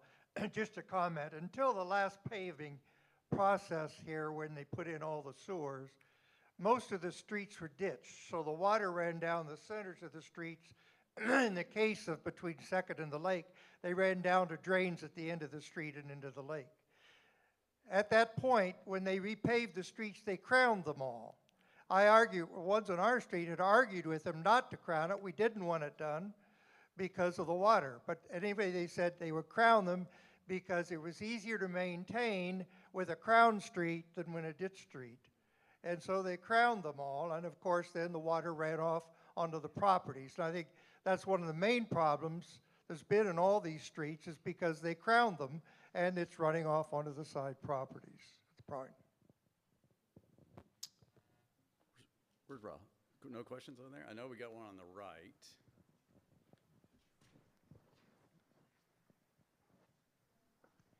I just have a general comment. When I come in that gate, I'm Linda Ruttencutter, by the way, from Kenton Row. When I come in that gate at Lakeside, I want to have peace of heart and love and feel real good. I don't like to talk about litigation. We are all Lakesiders. We have to love each other. Love is the main thing here in Lakeside. When I see on the internet about KIP's problems and see letters, KIP's gone now. He was good, I liked him, but we need to move on. And we need to address things with love and care, just like Lakeside has always been. I don't want to come and hear about litigation. I can tell you, that really hurt me when I heard that word. Litigation does not happen at Lakeside. It happens outside the world. Seriously. We are a loving Christian community. We need to love each other and trust those people. When I look around and see the people in front, I know them all. When I look around and see who's in the seats, they're good people. They love Lakeside. We need to stop bickering and trust the people that are in charge. If you don't trust them, get on the board. Get on the board. All you have to do is fill out a little application. Or get on LPOA. Or get there and become a voice there. But please, keep the gate of Lakeside at peace. Thank you. Dwight, they're keeping you busy on this side, all the way in the back. This is more of a question for Charles. When's Perry Park going to be finished? Do you have a mic up here, Charles? Yeah, I have one on. Okay. There was a little bit of a delay on our contractor side, just due to weather, but they are hoping to have that done before the season starts, is the thing, yeah. Yeah. So I know we got another question, just hold one sec. It's afternoon, so I don't want to keep you all from a beautiful day. So yes. They have, I'm gonna go to the question on the left, but in a moment, real quick, I'm gonna go to security in the back that's waving me down. Hopefully it's not anything serious. Just real quick. Hi, everybody. I'm 633 Central, and I'm trying to keep Lakeside safe. Hey!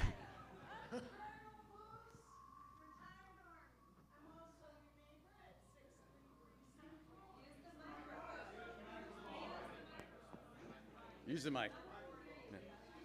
Yeah, you can yell on the mic right there. Am I loud enough? Sorry about that. Louder. Hi, I'm your neighbor at 633 Central. I am also your safety services supervisor. Say that 5 times fast. I have a few requests. One, would you please all change out the batteries in your smoke detectors? They rang all winter. Next, we are open for golf cart inspections at the porch of Hoover every time the ticket office is open. And I would really appreciate today, since there are 2 of us, if you would run on down with proof of your golf cart insurance, your golf cart, and yourself, and we'll be happy to check it out and get you on your way. I also hope for a very happy, peaceful, loving summer as you all regard the stop signs. One last thing, please resist the urge to use baby airbags. That's when you set your child on your lap while driving your golf cart. With all of that, if you have any questions, please call us. We come running every time. Thank you.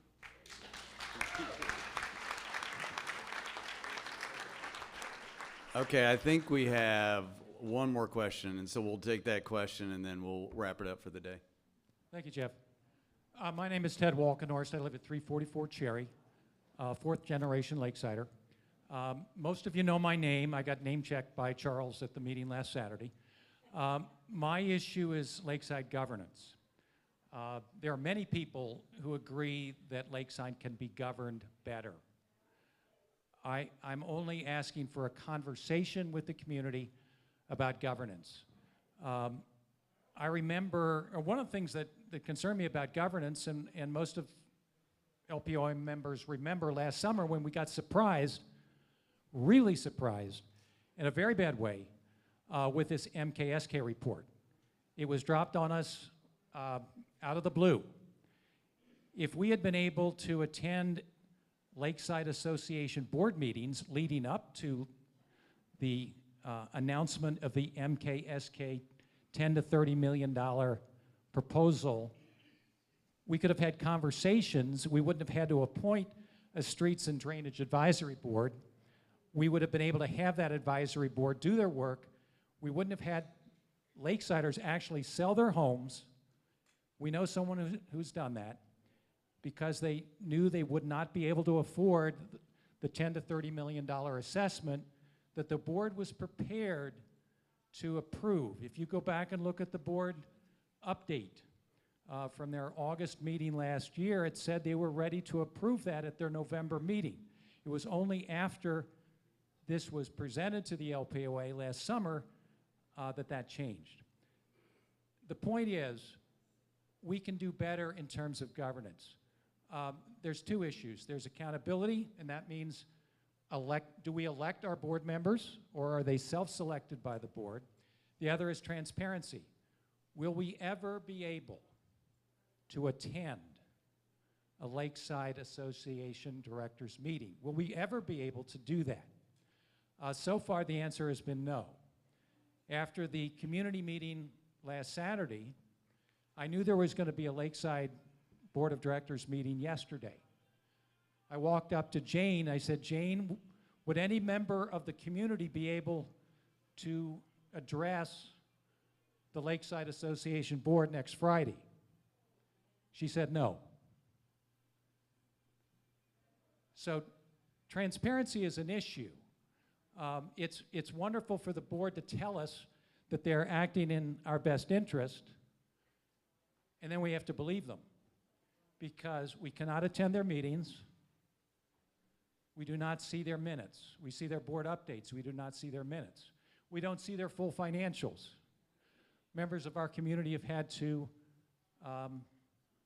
do extraordinary things to see full financials that we should be able to see as property owners. We should be able to see those things. So the issues are accountability and transparency. Together with several other Lakesiders, I have drafted a petition to the Lakeside Association Board. If you haven't seen it yet, it's outside on the sidewalk. You can read it, take it home, decide whether you want to sign it or not. Finally, after the community forum last Saturday, there was a lot of comment, and I did not comment. There was a lot of comment on the Talk of Lakeside about what a frustrating meeting that was. A lot of concern that people had driven many hours to get here for a meeting that they thought would be a dialogue between the board and the community, and instead, it was just listening to the board. It's my understanding that there were over 300 questions that were solicited by the board to be addressed at that community forum last Saturday. No questions, not one, were addressed. We sat there and listened. People left that meeting very frustrated. After that meeting, I went over to a friend's home, Dave and M.A. Stevens. We had a little conversation. And M.A. said, you know, wouldn't it be great if we had another opportunity for the community to get together and actually sit down and talk as a community? And M.A. suggested that she could lead that, because that is her profession. She is a professional group facilitator. It's what she does professionally. She has agreed to lead that meeting. The date is set, Saturday, June the 10th. We met with Charles earlier today. We proposed this to Charles. He said, yes, you can do that meeting. And we asked, can we do that meeting at Wesley Lodge? Because that's the best place to have a meeting like that, as the board already knows. Charles said yes. So, I said yes if it's available. Pardon? I said yes if it's available. If it's available. If it's available, the community can use any facility to Thank meet you. Okay. and have a forum. Thank you for the clarification. Yes. But if it's not available, then we'll meet someplace else on June the 10th. It will be led by our Porch Stories leader, M.A. Stevens, a professional group facilitator. All I've ever been asking of the board is a conversation. I've written 3 letters to the board in the last 6 months. Not one of those letters has been answered. Not one. The first one was last October. I asked for a conversation with the board. No reply. I wrote another letter in December. No reply. I wrote another letter April the 2nd, specifically about governance issues. No reply.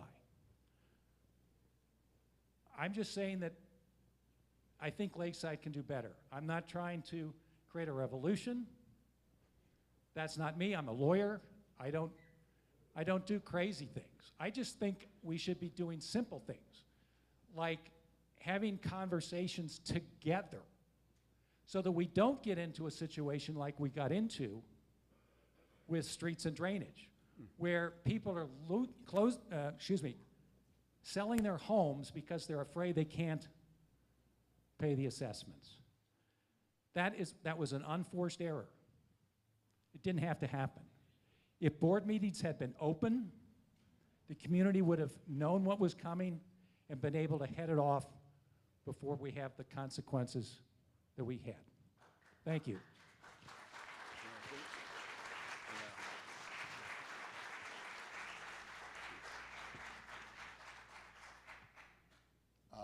Ted, thank you for all your comments.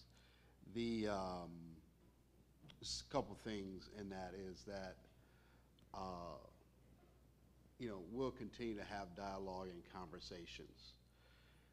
In addition to the governance forum is set up, and it will be a forum, it will be a panel of experts as well as board members to help us understand those things. And so we encourage you to go there to have that dialogue with the board and understand Lakeside structure and dialogue about the possibilities in future structures, if there's any possibilities in that. So we do encourage you to do that, and we'll make sure we publish a time for that and so forth. Any other forums that's being organized as a community, if there's something that we can do to help those things be available, we will do our best to accommodate, those meetings. Our thing is that, we all have schedules and staff has things and regimens that we have to attend to as well. And so we encourage you to just come to the scheduled things that we do have scheduled. Some of the things that's outside of the forums is that we'll be having coffee chats Tuesdays starting mid-June, every Tuesday morning at Ooh La La. I'll be there, a couple board members will be there to just have dialogue and answer questions and just see what we can do. The first step to action is listening. And I said to Ted this morning that one thing I can assure you is that the board is listening and we're having dialogue around all the concerns. Yesterday, we hunkered down in a room for well over 10 hours. And a lot of the discussions was around the community's concerns.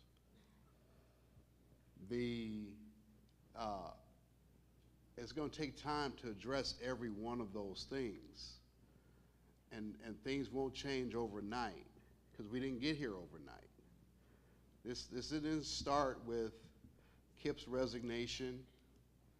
It started, and this didn't start with this administration or this board, right? These are things, some things have been building up over time. Frustrations have been building up over time.